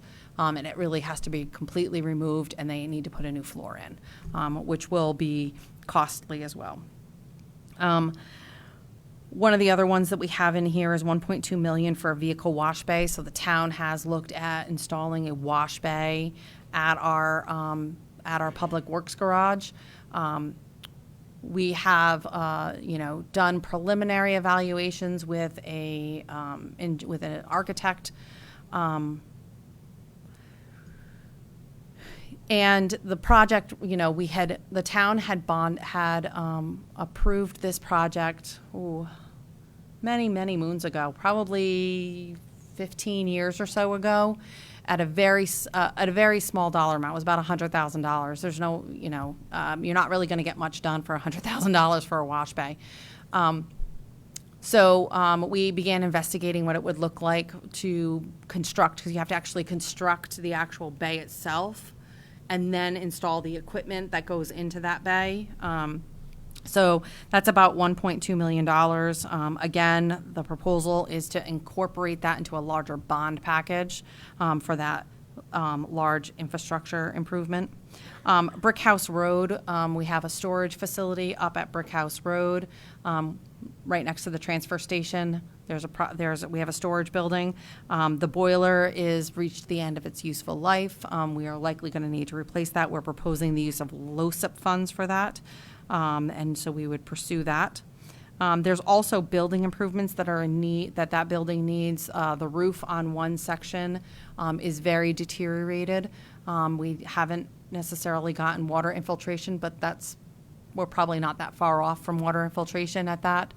And with that, there's going to be some roof structural joist areas that are going to need to be addressed. The building was constructed for lightweight office, if you will. It was not constructed by the town, and we would need to make some improvements to that as we move forward. Probably also look at doing some reconfiguration to that space in order to maximize the storage capacity and the use, what our current use is for that facility. And that, again, we are proposing a potential bond to be wrapped into an overall bond issuance. As with the library roof, so this is the flat section of the roof. That is a rubber membrane roof, if I can talk. And that has definitely gotten to the end of its useful life, so we really should be looking at getting that replaced. Again, we don't have any existing water leaks. However, I will say in 2011, this building sustained a fair amount of water damage when we had severe ice dams that year, and we had an insurance claim. This was actually paid for under the insurance claim, and it was over a $150,000 insurance claim because they had to replace all of the carpeting throughout that facility. It's a major endeavor. We had to close the library for a month in order to be able to get that done. It's no small feat to move a library and to get that completed. So clearly, being cognizant of any water infiltration is important in that building, as it is with any building. But given the nature of what that building contains, we're cognizant of that. So we really should be looking at slating that roof for replacement. And lastly, the library boiler is also reaching the end of its useful life, and we should be replacing the library boiler. So you'll note that there's a fair amount of them along that grouping that are proposed as bond funds. And they're, with the direction of the town council, I would look to bring them together as a package for consideration, and to move those projects forward in some sort of capacity for that. But again, all of these would be 100% bonded, no offsetting grant associated to them.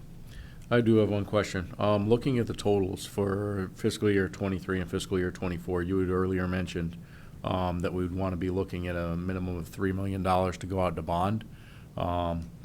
Would we be shifting anything from '24 and '23 to get us to that $3 million for each year, or? Yeah, what I would say is you would look at the individual projects. So for like the town hall, third and fourth floor, that project is estimated at $4 million in totality.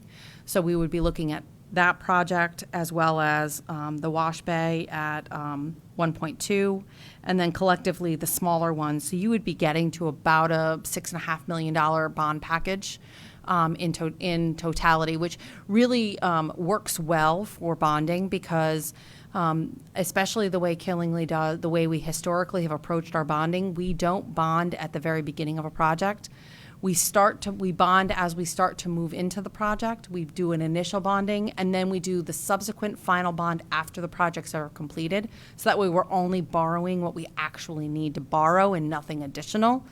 By having a bond package or a bond approval of somewhere in the $6.5 to $7 million range really sets the town up to be able to do 2 bond issuances and really do it in 2 steps. So you can really get that initial bonding out of the way, so you can start your seed money for your actual implementation of the capital projects, and then you can comfortably move into the very end of the project and bond at the very end without putting additional strain or stress on your cash reserves.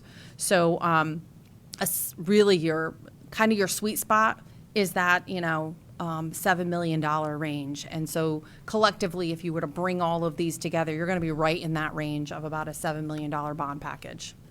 But when would you, so we would have to start fairly soon to start getting that in place, because you got to get approvals. Yep. Meeting approvals to do this. Yep, so And this. then the bonding comes, like you say, halfway through or at the very end. Right. So we would look, the first step is always to have us be able to present to the town council the conceptuals on what that package would look like and the projects associated to that package. And then the council would, put it forward to public hearing and then ultimately special town meeting and or referendum, right? That's the process that Killingly has. So the requirement under the charter is that it goes to special town meeting. It's the council's purview to either do it at special town meeting or to send it to a referendum vote. That's the council's purview. What I would be looking for direction from the council, and it doesn't have to be tonight, it can be, we can take this up as an agenda item on one of your agendas, is to discuss if the council wants to pursue looking at us putting together a presentation of a town building improvement package for consideration for bonding. And then at that point, the town council would then just determine how they want to proceed from there. So this is the introduction of this to you. It doesn't necessarily mean our proposal is for these to begin and start making movement in 2023, but it's based on the council's prioritization of the projects. So with that, Mary, that would be a good time to set up a tour, so we could go Correct. see all of these. So we could Sure. right around that. And I just need to know what date in general, what day of the week in general is good for the group. My team is ready whenever to do a tour. So, and I agree, it would be great to be able to do a tour and speak directly to these specific projects. Absolutely, absolutely. It kind of puts it in more perspective. I think we look at it and say, yes, like sitting here is one thing, but you go upstairs up there, it's a whole different. Right. And also looking at, why do we need to go up to the third and fourth floor? Well, when you go down to our planning and development office and you see, we have our deputy fire marshals that are sharing a closet. That's their office space, right. We have a lot of offices that have reached maximum space, and, they're very active.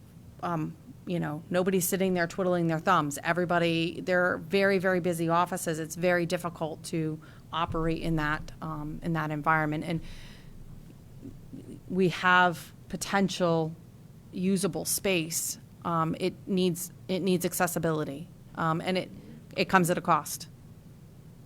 I have a question. So looking at this, it makes me think, and this might be for next year's budget, about what the audit said. Like, wouldn't this be one of the places that you put in the older projects, or is that somewhere else? So we can go over with the audit. We keep the capital project fund. So this is just your forward-looking plan, right? This isn't going backwards to show you what the projects that are currently working on. I thought the recommendation, though, was to put them in a newer bond. Is that incorrect? No. They put the remaining, that is incorrect, sorry about that. Yeah, no. So they were talking about one of the schedules within the actual audit. So we can do a separate presentation on what's actually in the capital improvement fund. It's okay. Yeah. So no, this is always your forward-looking 5-year plan. What's happening going forward? What do we foresee as our focuses of capital projects No, moving cool. forward? So I just misunderstood and That's thought okay. they wanted to put that in Yeah, no. forward.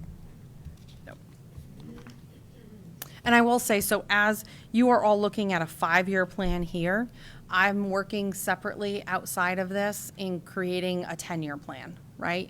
So while we're presenting here a 5-year plan, like our HVAC systems and, our other systems, our roofs, in all of these other buildings, I'm slating them out. So we publish here a 5-year plan, but really I'm always looking at a 10-year forward plan of where do we need to prioritize and focus. So when you physically go to bond, the projects have already been approved by the public, referendum, town meeting, whatever has to be. Correct. So as an interim, we are using the general fund to make interim payments? So that's really cash flow. So that's a treasury function. So the town utilizes what's called a pooled cash method. So we do not have separate bank accounts for every single fund. All of our cash is pooled into not just one bank account, but essentially we pool all of our cash. And it's really an accounting function to recognize how much is spent under each fund, right? Which is why you see in our audit, you see what's called due to from, right? So that is recognizing that the cash is here and the payment goes to this fund over here, right? Or the revenue came in to the cash account, but it's really for this fund over here, right? So that's an accounting function.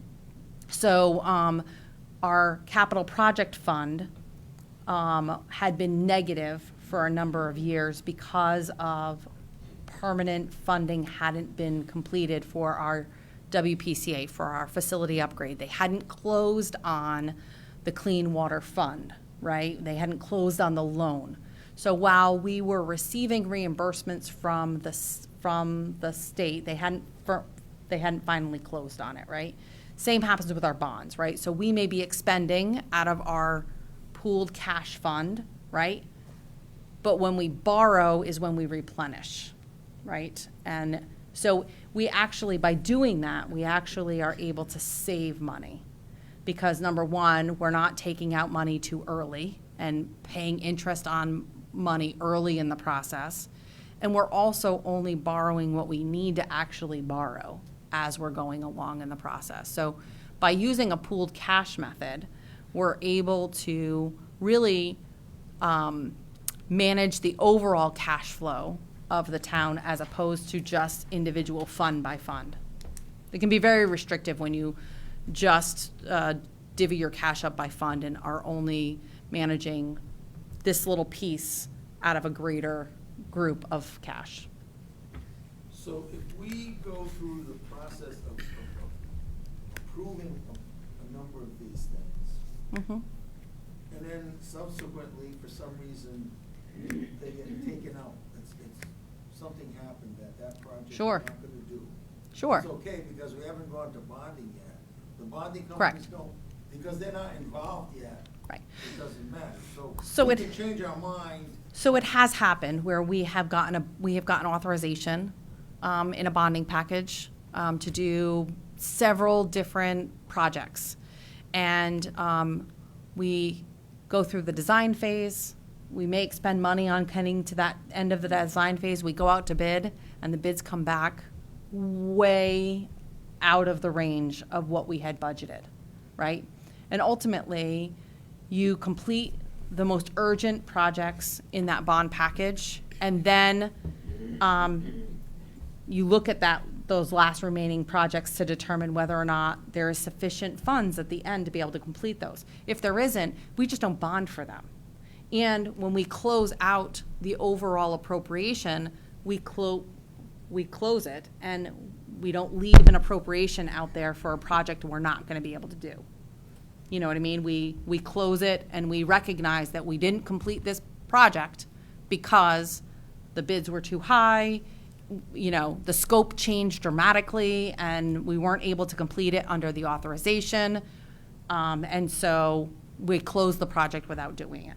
We closed the bond authorization without doing it. But our practice of bonding after we get through and into the projects allows us to make that adjustment of saying, we're not going to bond for this project because we're not proceeding with it, right? Yeah, because we can't exceed The appropriation. The appropriation. Correct. Okay, the appropriation puts a lot of these in perspective, then we start going at it. Right. And then we go for the bond, and that's when it gets Yep. tricky. So once you apply for that really drives you in, so. Yep. Yep. How long would it take to put this package together for presentation? I haven't talked to my engineering department, so he may strangle me come tomorrow morning, but I'm going to say we could probably have a package pulled together June or July. Okay. All right. I would be in favor of going forward, just so we can see what that looks like. Okay. I'd also like to see what our debt service payments are going to be and when they're dropping off. Sure. As opposed to approximately when we would be Yeah. bonding this. Yeah, so that's something that I always present when it comes to a bonding package is what is our debt service levels? And that's one thing that Killingly has historically been very cognizant of, every council has been very cognizant of, is what is our debt percentages and debt loading. So we always make sure we present that whenever we're doing a bond issuance proposal. Okay. So yes. So I will, if anybody else wants to comment, how would everybody else feel about having Mary start working on putting that together for July, August even? What would that cost for a presentation? So it's internal man hours. So it's internal, it's not outsourcing to architecture, you know? If I feel that there's a need for us to go out for architects in order to get conceptuals, then I would come to the council for an appropriation for that request. And the only one that I can think of that would need that is the third and fourth floor renovation. And that's probably a $50,000 ask Right. for a conceptual, $50,000 to $60,000 for a conceptual on that. That's your biggest piece. The wash bay, we've already done a pretty good conceptual on. And I think our staff can probably brush that one up and incorporate the actual cost factor for the equipment, the installation of the actual equipment that has to go in it. And the rest of these, our staff can pull that together. Mary, on the wash bay one, the NECOG, that was one of the ones they were talking about, a regional. Yeah, so that's an would there be something, say that one, it ended up in another town, we were all utilizing it. Is there another project in the works equivalent that you could replace that with, if that were to happen? So, the way bond authorizations work is if it's outlined in the bonding authorization document, then you can shift to the other project. If it is not, then you cannot, Okay. right? So So it would just come off the. it would just come off the list. Okay. And we wouldn't then bond for it as well. So it would be more closer, it would be closer to the 5 million, which you still want to target. Correct. Because that's right around this 1.2. That's- Correct. And I will say, a regional wash bay, conceptually, can have a lot of great benefits. Depending on where it's located would depend on whether or not it's actually usable, right? So depending on how far you're having to drive in order to be able to use it. Also, depending on how many people are using it. It takes a certain amount of time for any vehicle to get through a wash bay. There's only so many hours in a day, right? And I don't know any of us that are going to be going to the wash bay at 1 a.m., right? So you have a good section of time that your general municipalities are not going to be utilizing it. It's not going to be an available window of time for them to be utilized. So that even further constricts how many vehicles can physically get through a regional wash bay at any given point in time. And based on the number of vehicles the town of Killingly operates, because you're talking about our buses as well as all of our highway equipment. Right. There's a substantial amount of vehicles of our own that we would be looking to get through a wash bay.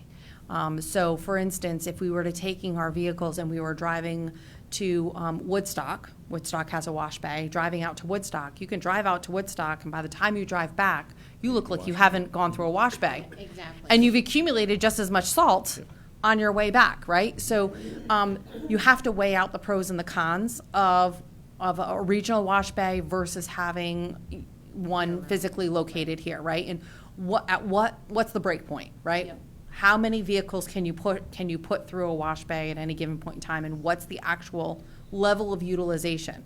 Now, the town, if we build our own wash bay, we could still open it up to I was other gonna say, neighbors. We can make revenue off it. We could. We And could we're charge them. central to 395. and- Right. Yeah. We Okay. could charge them, and we could even put in some type of a station that would allow the utilization in our off hours for commercials to come through, That's what I was depending on the thinking. size of the bay that we actually put in, right? I mean, height is a big consideration, and you have to remember the taller you go, that's just more money. That's building costs. And you may or may not recoup that in revenue from the actual wash itself, right? So you need to weigh that out. You know, our goal would be to build a wash bay that is sized appropriately for our buses, which would get a fair amount of commercial vehicle size, but it may not get some of the larger tractor-trailer type sized vehicles, right? So width and height are your biggest factors. So even if they were to do that, we'd still want to do our own? I think based on the volume of the number of vehicles that we have, I think Killingly's at the point that we really probably should consider having our own. Even if there were a closely situated regional one, just because of volume, it would be a nightmare trying to get all of those vehicles through, and you wouldn't get the benefit by trying to get through a regional. One of the big advantages to having a wash bay too is the fact we can actually increase the longevity of our vehicles before they start rotting out. Correct. So you can end up with. I mean, you're in the vehicle business and what is your wash bay, no wash bay, what do you? I would much rather see a wash bay. The thing I have seen a substantial increase in ever since they started going to the brine on the highways is AC condensers completely corroded out.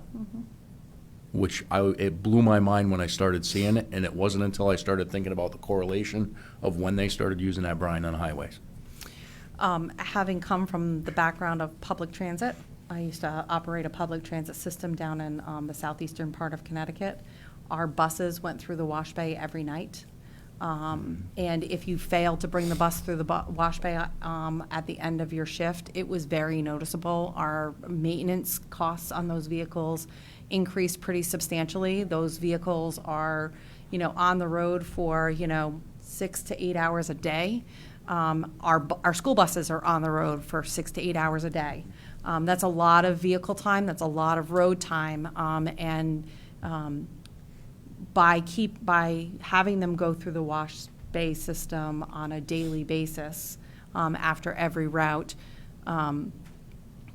we were able to keep buses that normally would sunset, they would normally look to replace after 10 to 12 years. We were maintaining them for 15 to 18 years.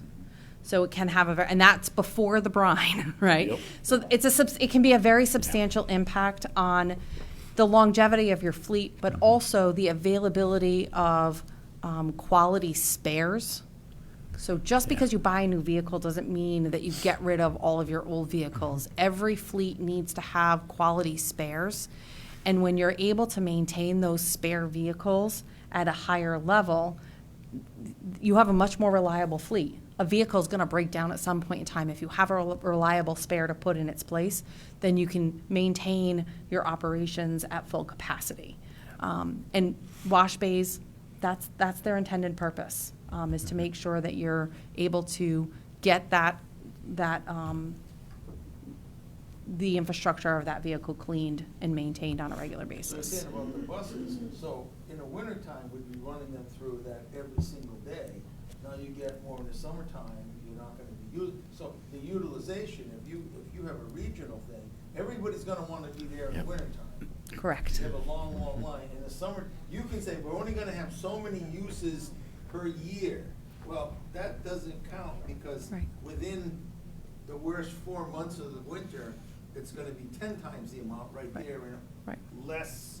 So that's Right. selling the need for a wash bay. Yeah, it becomes very challenging, especially with the size fleet that we have, because again, it's not just our highway department fleet, our dump trucks and that fleet, and our fleet vehicles here for the, our own, the vehicles, our police vehicles that currently are going through regular commercial car wash facilities right now that we can put through a regular commercial car wash facility, but it's also all of our buses. We have a substantial fleet investment, and this goes to maintaining that fleet investment. So my proposal would still be to pursue, even though NECOG is contemplating applying for a regional bus wash system. I do have one question on that. Wasn't there an issue up there with it being over aquifer protection? So as long as there's a reclamation system, so vehicle wash, I immediately go to bus wash. I spent so long looking at bus wash systems a long time ago. Vehicle wash systems have a water reclamation system, so you do not discharge the water immediately after the first use. It is reclaimed within the system, it's filtered, and then it's reused and recycled until it reaches a certain point, and then it is discharged and we can discharge into the sanitary sewer system. There is clearly a oil water separator and other components in order to make sure that you're not discharging anything inappropriate to your sanitary sewer, but you do have that capacity. So the one concern that we have at the highway department is because it is well fed. We are on a well system at the highway garage, so we need to make sure that there is sufficient water supply in order to be able to maintain that system. But with having a water reclamation system, it does take some pressure off of the well, but it may require a holding tank.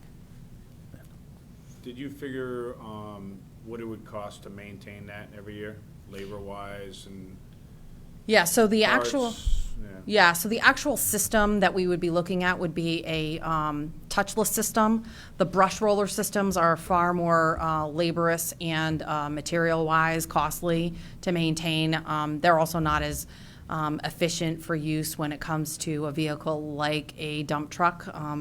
The brush, they spin around and they can easily get caught on things, and they cause all sorts of other issues. But the actual spray nozzles and stuff like that, there's a cleaning cycle that they go through where they,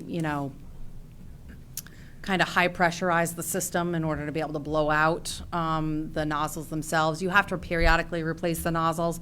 The annual maintenance on that system is not that high. The high points is really your your chemicals or whatever you're gonna use for the actual wash itself. That's your highest cost. And then if you have to, have somebody periodically, and it's usually about once every 3 years or so, you need to have somebody come in and clean out the actual reservoir of the reclamation system, for any residuals that may land in there.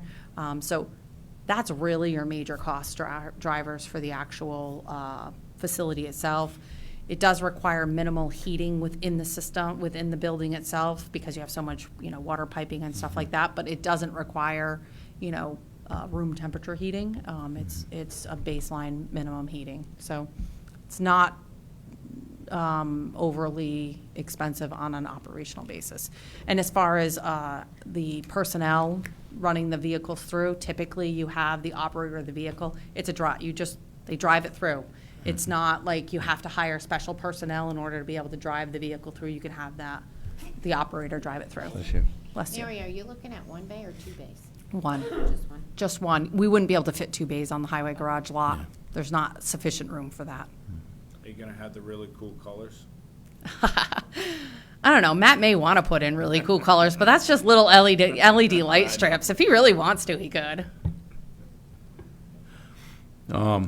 Now, as far as you talked about having to clean out periodically, how often would the oil separator have to get That would cleaned have out? to be done at least on an annual basis. Again, it depends on overall volume of what's there and what it's sized at, but that's typically done at a minimum on an annual basis, sometimes every 6 months. Depends on what's going through it. Okay, thank you. So I know we had been talking about, before we got sidetracked on all the wash bay stuff, I was asking everybody what everybody's opinion was as far as having Mary and staff go forward with putting together a bond package, capital improvement package, whatever you want to call it. I'm all for it. My only concern was waiting until through the budget process, so before we started presenting that stuff to the public or to ourselves. Yeah, I wouldn't be able to get to it before, Right, that's what- before then. Yeah, that's what I was more comfortable after you said the timeline, so. Yeah. One question, would that, if we did the 3rd and 4th floor, would that alleviate the police officer facility? No, it would not. It would not. It would not. So the police office facility, we're really looking at trying to have a space for them that would accommodate the continued growth of that. The current space that they're in right now, even with our proposal to hire 2 additional, they're out of space. They don't have enough space for where they're at right now. So we really need to, and there would not be sufficient space for them, even with activating the 3rd and 4th floors. Even moving all those people Yep. up to the 3rd and 4th floor, there wouldn't be any room for them? Not sufficient space. So I may be able to fit 8 in that lower space, but the goal for that program is to continue to grow. So that would be, again, another short-sighted move, right? They would move only to have to then move again Yeah. the next time we continue to move that program. We're gonna go into a lease space, right? So that's. Potentially looking at a lease space. Right. So we're actively looking at 3 locations. And the town would have to, I'll be presenting that to the town. There's options around those. And whether we look at a lease space or whether we look at a space that potentially the town can purchase. But ultimately, my goal with the law enforcement space is to look at something that would be able to eventually accommodate up to, 18 to 20 officers. Because that's the long-range goal for the town before you start considering the investment in a public safety facility and making alternative transitions, right? So, that's the long-term goal, and I'm trying to move towards the long-term goals. We could look at placing them here within this building for another year, but then you're going to run out of space the very next time we look at hiring. And you're once again renovating a space to move them again. What's the square foot per floor? I don't remember off the top of my head, to be completely honest.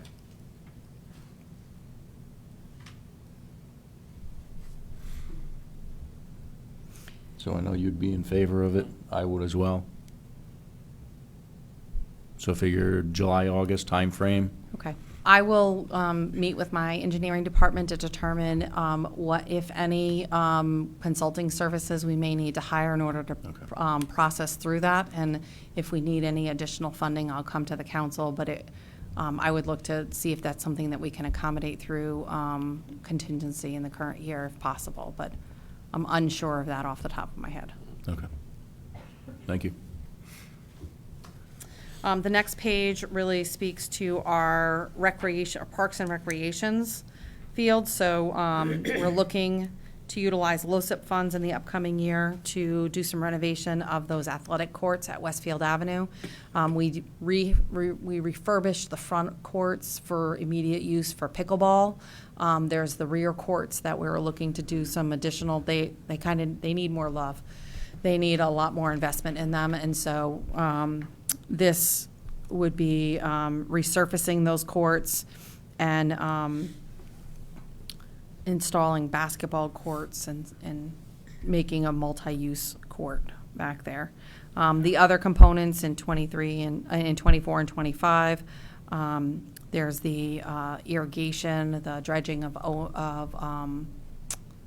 the pond at Owen Bell that I previously have discussed with the town council that we are evaluating, renovations to a pavilion at the Owen Bell Park, and then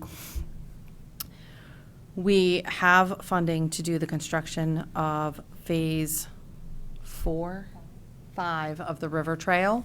What's proposed here is the construction that would be needed to do for phase 6, which brings the River Trail southbound within about 100 feet of the Plainfield border. It brings it to the property line of Connecticut Deep's parcel of land in the southern portion of Killingly. So that portion of the trail would require the construction of a bridge over a narrow waterway over there. Narrow. It's not that narrow actually, but it's a bridge. So it's a full construction of a bridge, albeit a pedestrian bridge, but still a full bridge. And I want to say it's almost 100-foot span. I think they have to go over because you have to get the abutments outside of the flood zone. So that's what drives it. There's nothing on the northern end of Plainfield to tie into that at this point, right? Correct. So Plainfield's been trying to work with getting funding to extend their trails northbound. We did have some conversations with Connecticut Deep, because that is a conservation property that they have right there, as to possibilities of Connecticut Deep granting easement access over that property.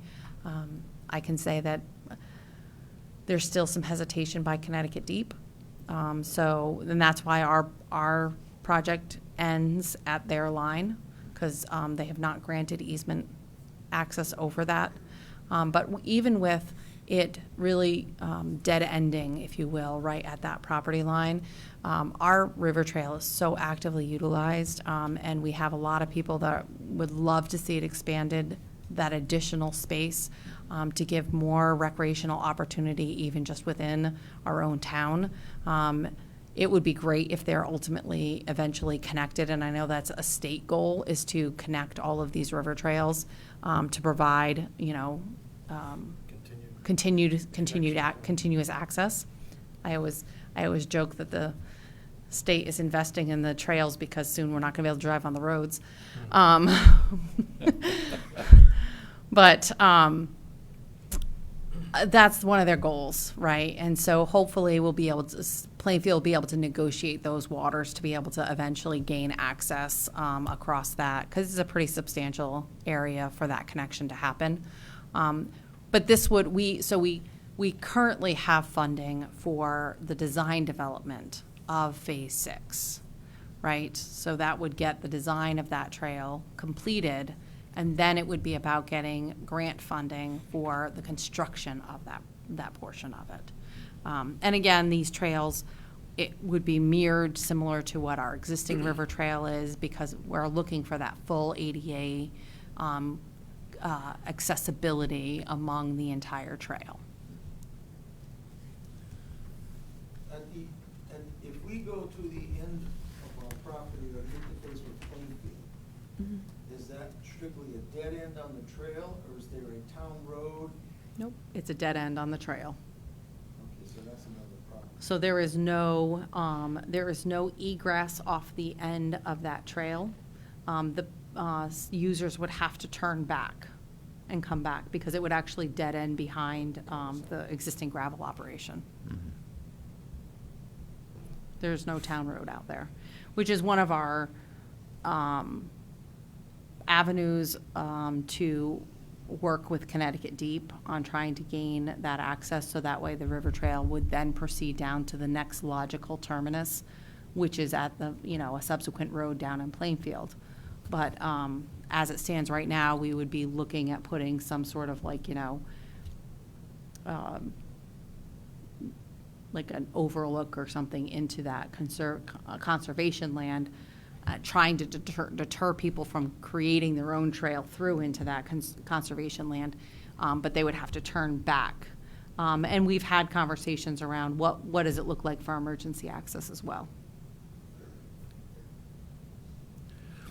Now, once we've gone forward with Phase 6, if we've gotten to that point, you think we'd have a better chance of getting a more favorable response from DEP at that point? It's really going to depend. It's really how much Plainfield's progress has been made at that point in time. The largest portion of this property is in Plainfield. So, that's really the bigger win, if you will, is getting the movement on the Plainfield side. So if Plainfield starts really being able to make headway with construction of a river trail coming northbound, then and it starts coming closer to that property, then I think that conversation may potentially become more fruitful. Then right now there's no pressure to the south. Yeah. We're coming down from the north, but there's really, on Killingly side, we only have 100 feet. They have a lot of acreage in Plainfield. It's really the bigger angst is around what's in Plainfield, not what's in Killingly, and we're not going to drive that conversation. Okay. Very good. But everybody talks highly of the river trail, everybody. People that are impaired and whatnot, so the handicapped accessibility, the whole nine yards, it comes up in a lot of conversations, maybe not, I don't get a direct hit on it, but overhearing conversations, it's nice. It's like Owen Bell, not quite to the same degree. Owen Bell is higher use, higher this of everything, but the river trail is right there. Mm-hmm. The next two capital improvement budgets, the one for the schools, the details are in the budget that was presented to you by the Board of Education. They gave you a separate 5-year capital improvement plan. We have just reflected their summary within this budget document. And the water pollution control also provides capital improvement projects as 5-year capital improvement plan as well, and this is reflective of what the sewer authority has approved to move forward for a capital improvement plan. The pink pages are the funds that are outside of the general fund. Many of these are funded through contributions from the general fund. So for the first 3 of those pink pages, they are called the capital non-recurring fund. So these are 3 separate funds that are for the replacement of our equipment. So one is for the town equipment and vehicles. The next one is the school transportation only, student transportation only vehicles. And the third one is this WPCA. So when we were going through the D pages, you saw at the bottom of many of them, especially in the highway department, due to CNR, that's the capital contribution into these funds. So for the town CNR, we are proposing, you can see the different revenue sources, so the different groupings of those contributions. So we'll be contributing $586,000 into this fund in the upcoming, with this proposed budget. And we are looking to replace one of the dump trucks, and we are looking to replace the town hall pool vehicle. We spoke about that vehicle back in the town hall building department budget, and that's the cost of replacing. So We had sufficient funds in the budget, in the CNR fund to replace the dump truck. This activates that replacement. For the next page, the student transportation, there, the revenues, which is the contribution in of $344,000. Again, that's all based on depreciation of the actual vehicles that are listed in the fund. They are looking to replace one of the 90-passenger buses and one of the student transportation minivans. Both have sufficient amount of money in the fund in order to replace those. And the sewer fund is looking to replace a utility truck that they have sufficient funds within their reserve, this CNR fund, to replace. Any questions on CNR? Seeing none. Capital reserve, these are, the first one, sand and gravel. So we have a lease for land. The Davis property is currently being gravelled. We get a certain portion of the revenue from that sand and gravel. And so we recognize that revenue. Ultimately, that fund is being accumulated for the potential, when that lease ends, we are looking to install active recreation fields on that property, so the installation of baseball and other fields on that property, which will take all of, if not more of, what's being presented here. The information technology in the D pages in the special reserve funds, we requested the $50,000 to be put into this fund. You're seeing the $50,000 transfer from general fund. That's the contribution into this fund. This pays for hardware. We have a regular replacement of hardware for all of our IT infrastructure, as well as if we're purchasing new software infrastructure. So that's the expected utilization of that fund. Any questions on either of those? I do have one question on the information technology. Yep. Looking at last year's budget, or actually going back 2 years, we had budgeted $50,000 in the 2020 to 2021. Mm-hmm.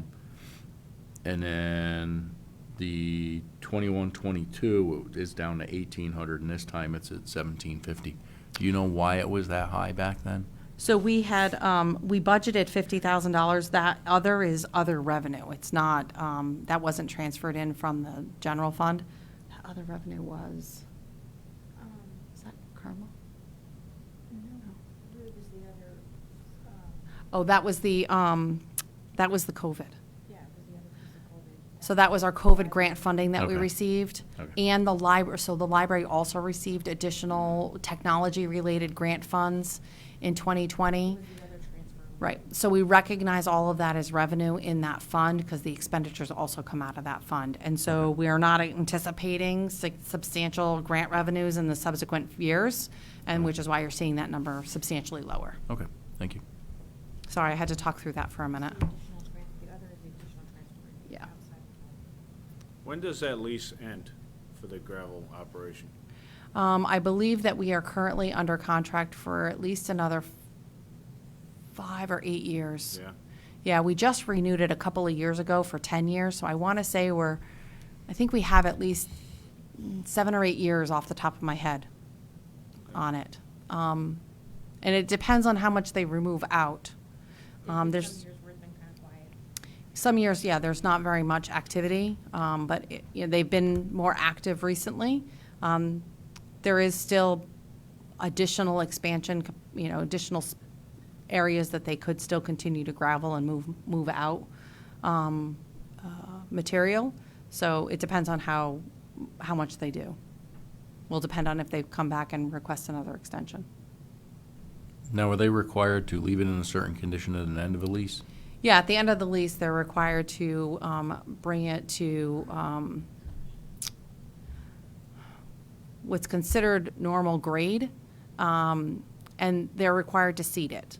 But that doesn't leave it in condition for active recreation, right? It's very different to have athletic field turf versus just a standard field, right? And so what they're required to leave it in as, restore it to like a, just a field and a normal reclamation status.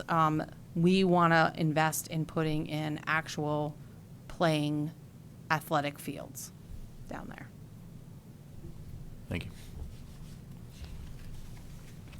The next page is LOSUP. This is just showing the amount of money that we've been allocated from the state, and this reflects back to how much we have reflected as spend in the capital improvement plan.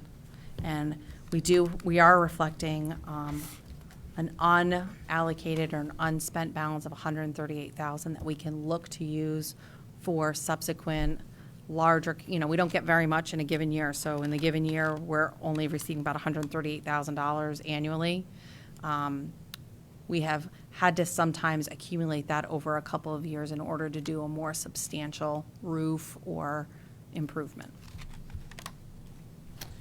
The next one is the self-insured fund, and this is one I talked about when we were in the insurance budget. We contribute $10,000 a year. This is the status of that budget. We haven't had any. We've had some insurance reimbursements, which means we've had to make a claim, and we've initially had to pay claim costs, and KERMA reimburses us for those costs. And then what our expenditures are, and those expenditure dollars include what our deductible might be as well. So that's why you're seeing a difference there. Any questions on self-insured fund? The next one is the one that we talked about when we got into the library, the Nathan Prince Trust. So this is a trust that we have that's actually administered by Bank of America. We receive $25,000 annually in interest. We budget $30,000 to be expended for library books. It's strictly for books and reference materials. That's all they can use that money for.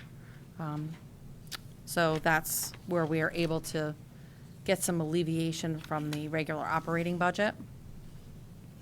The fuel system trust, the town, we have our fuel tanks, and we charge everybody that utilizes our fuel tanks. So who is everybody? It's the town, it's the Board of Education. Some of our fire departments utilize our system to fuel. Everybody gets charged an additional 3 cents per gallon. That goes into this fund to be able to pay for any ongoing maintenance with that system. So as we have to recalibrate, fix a pump, fix any of the fueling stations, it all goes into here. Several years back, we did a major overhaul on this system. We replaced all the pumps. We replaced the computer system. We actually replaced the fuel tanks themselves. We moved them from underground tanks to above ground tanks. So the system is in really good shape at this point. We just recently did some additional computer upgrades on this. So that's how we fund that, is through that 3 cents a gallon charge. So that way everybody's contributing to that. Solid waste disposal fund, this is the proposed budget that was presented and recommended by the solid waste subcommittee. And this is for the operation of our transfer station. So this is level funding the request or the amount that is being subsidized by the general fund. There is no change in that bottom line request from the general fund.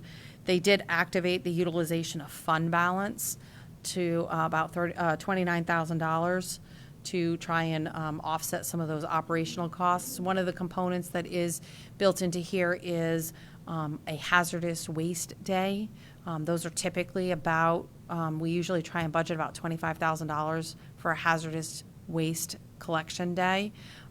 So depending on how this fund is functioning for this upcoming year and how the revenues are doing, they'll make the determination if they're going to want to hold that usually we try and hold it in the springtime, but they'll make that determination. But that's really, that's that budget. And then the sewer authority budget is for your informational purposes. Generally, the sewer authority does a presentation on their budget to you at your April regular town council meeting. Next week's meeting is going to be long. Just letting you know that now. It's going to be long. You guys made it through the budget. Congratulations.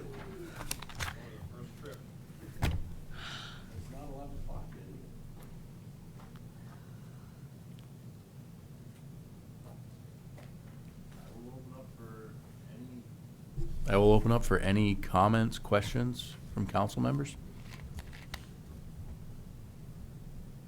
From the comments of the Gable fire people that were here, down at the Lakeville generator, how far along are we close to negotiations with Lake Road? So we're still in the discovery phase. I haven't received, I saw that they transmitted some of the additional requested information to our consultant. I'll be touching base with our consultant to determine when our consultant will have a valuation report ready to present to the town council. I suspect that won't be until at least May or June, which means the council may want to consider looking at a one-year extension of the existing pilot agreement with Lake Road in order to be able to leave sufficient room for negotiation on any valuation consideration for that one,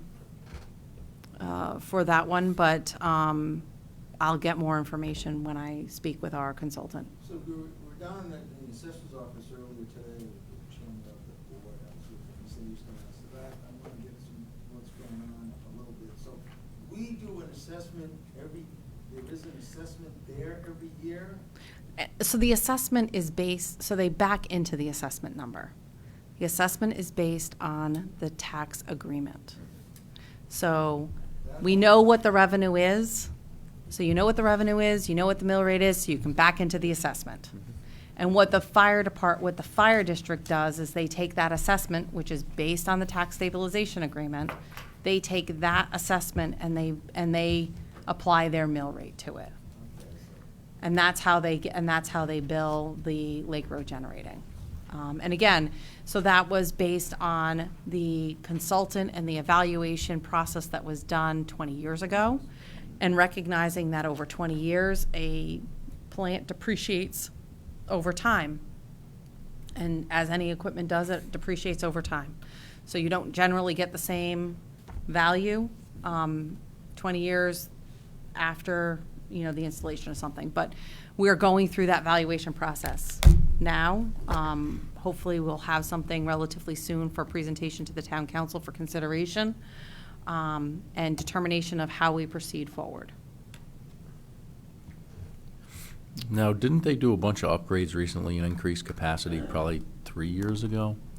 I don't have all of that information. So our consultant has asked and received a lot of that information. So we'll receive what is the impacts.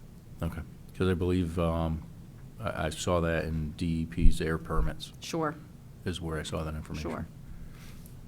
What's the, what were they making off the electricity 20 years ago as opposed to now? Is there a big increase? I don't have that information. There's a lot that goes into it other than just the cost of electricity. Correct. Electrical facilities, electrical generating facilities get paid to be on standby and ready to fire up as needed. That's part of the whole ISO New England forward capacity auction. And that demand changes Yep. constantly. Yep. And, as with all things, goes up and down over time.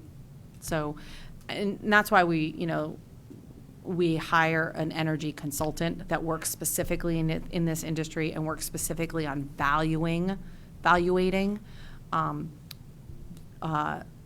energy plants, because then they can compare them to other plants,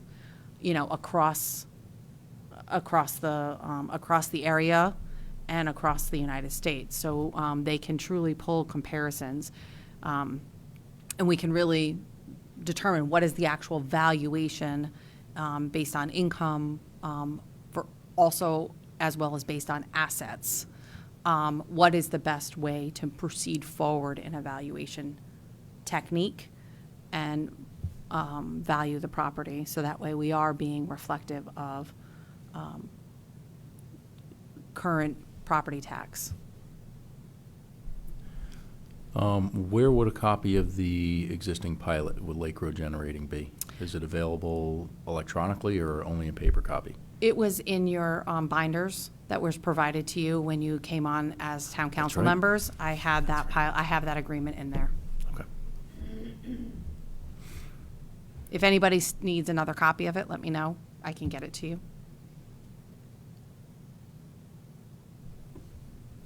That was just kind of my question. I can look at it too. Like, I didn't quite understand what the man was saying about the fire department. Is like 3 parties in the agreement, or is he speaking for the town, or? No, so I didn't quite the agreement is just between the town and Lake Road Generating. Yeah. What happened, though, is the fire districts, their way of participating in this is because they use the value, the assessed value that the town puts on the books, right? And so since the town's assessed value is derived from the value of the tax stabilization agreement, that means they're piggybacking off of whatever the tax stabilization agreement is, right? And so that's how they're getting their valuation, is by they get whatever the value is that's on the town's books.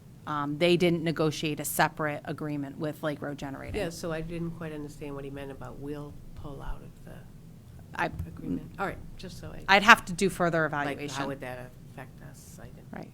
I'd have to do further evaluation, but that's my understanding of how that process has been working throughout the longevity of this agreement.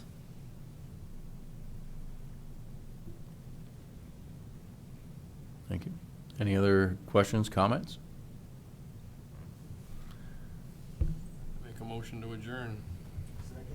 Motion has been made by Mr. Catula, seconded by Mr. Grandelski. All those in favor say aye. Aye. Aye. This meeting is adjourned.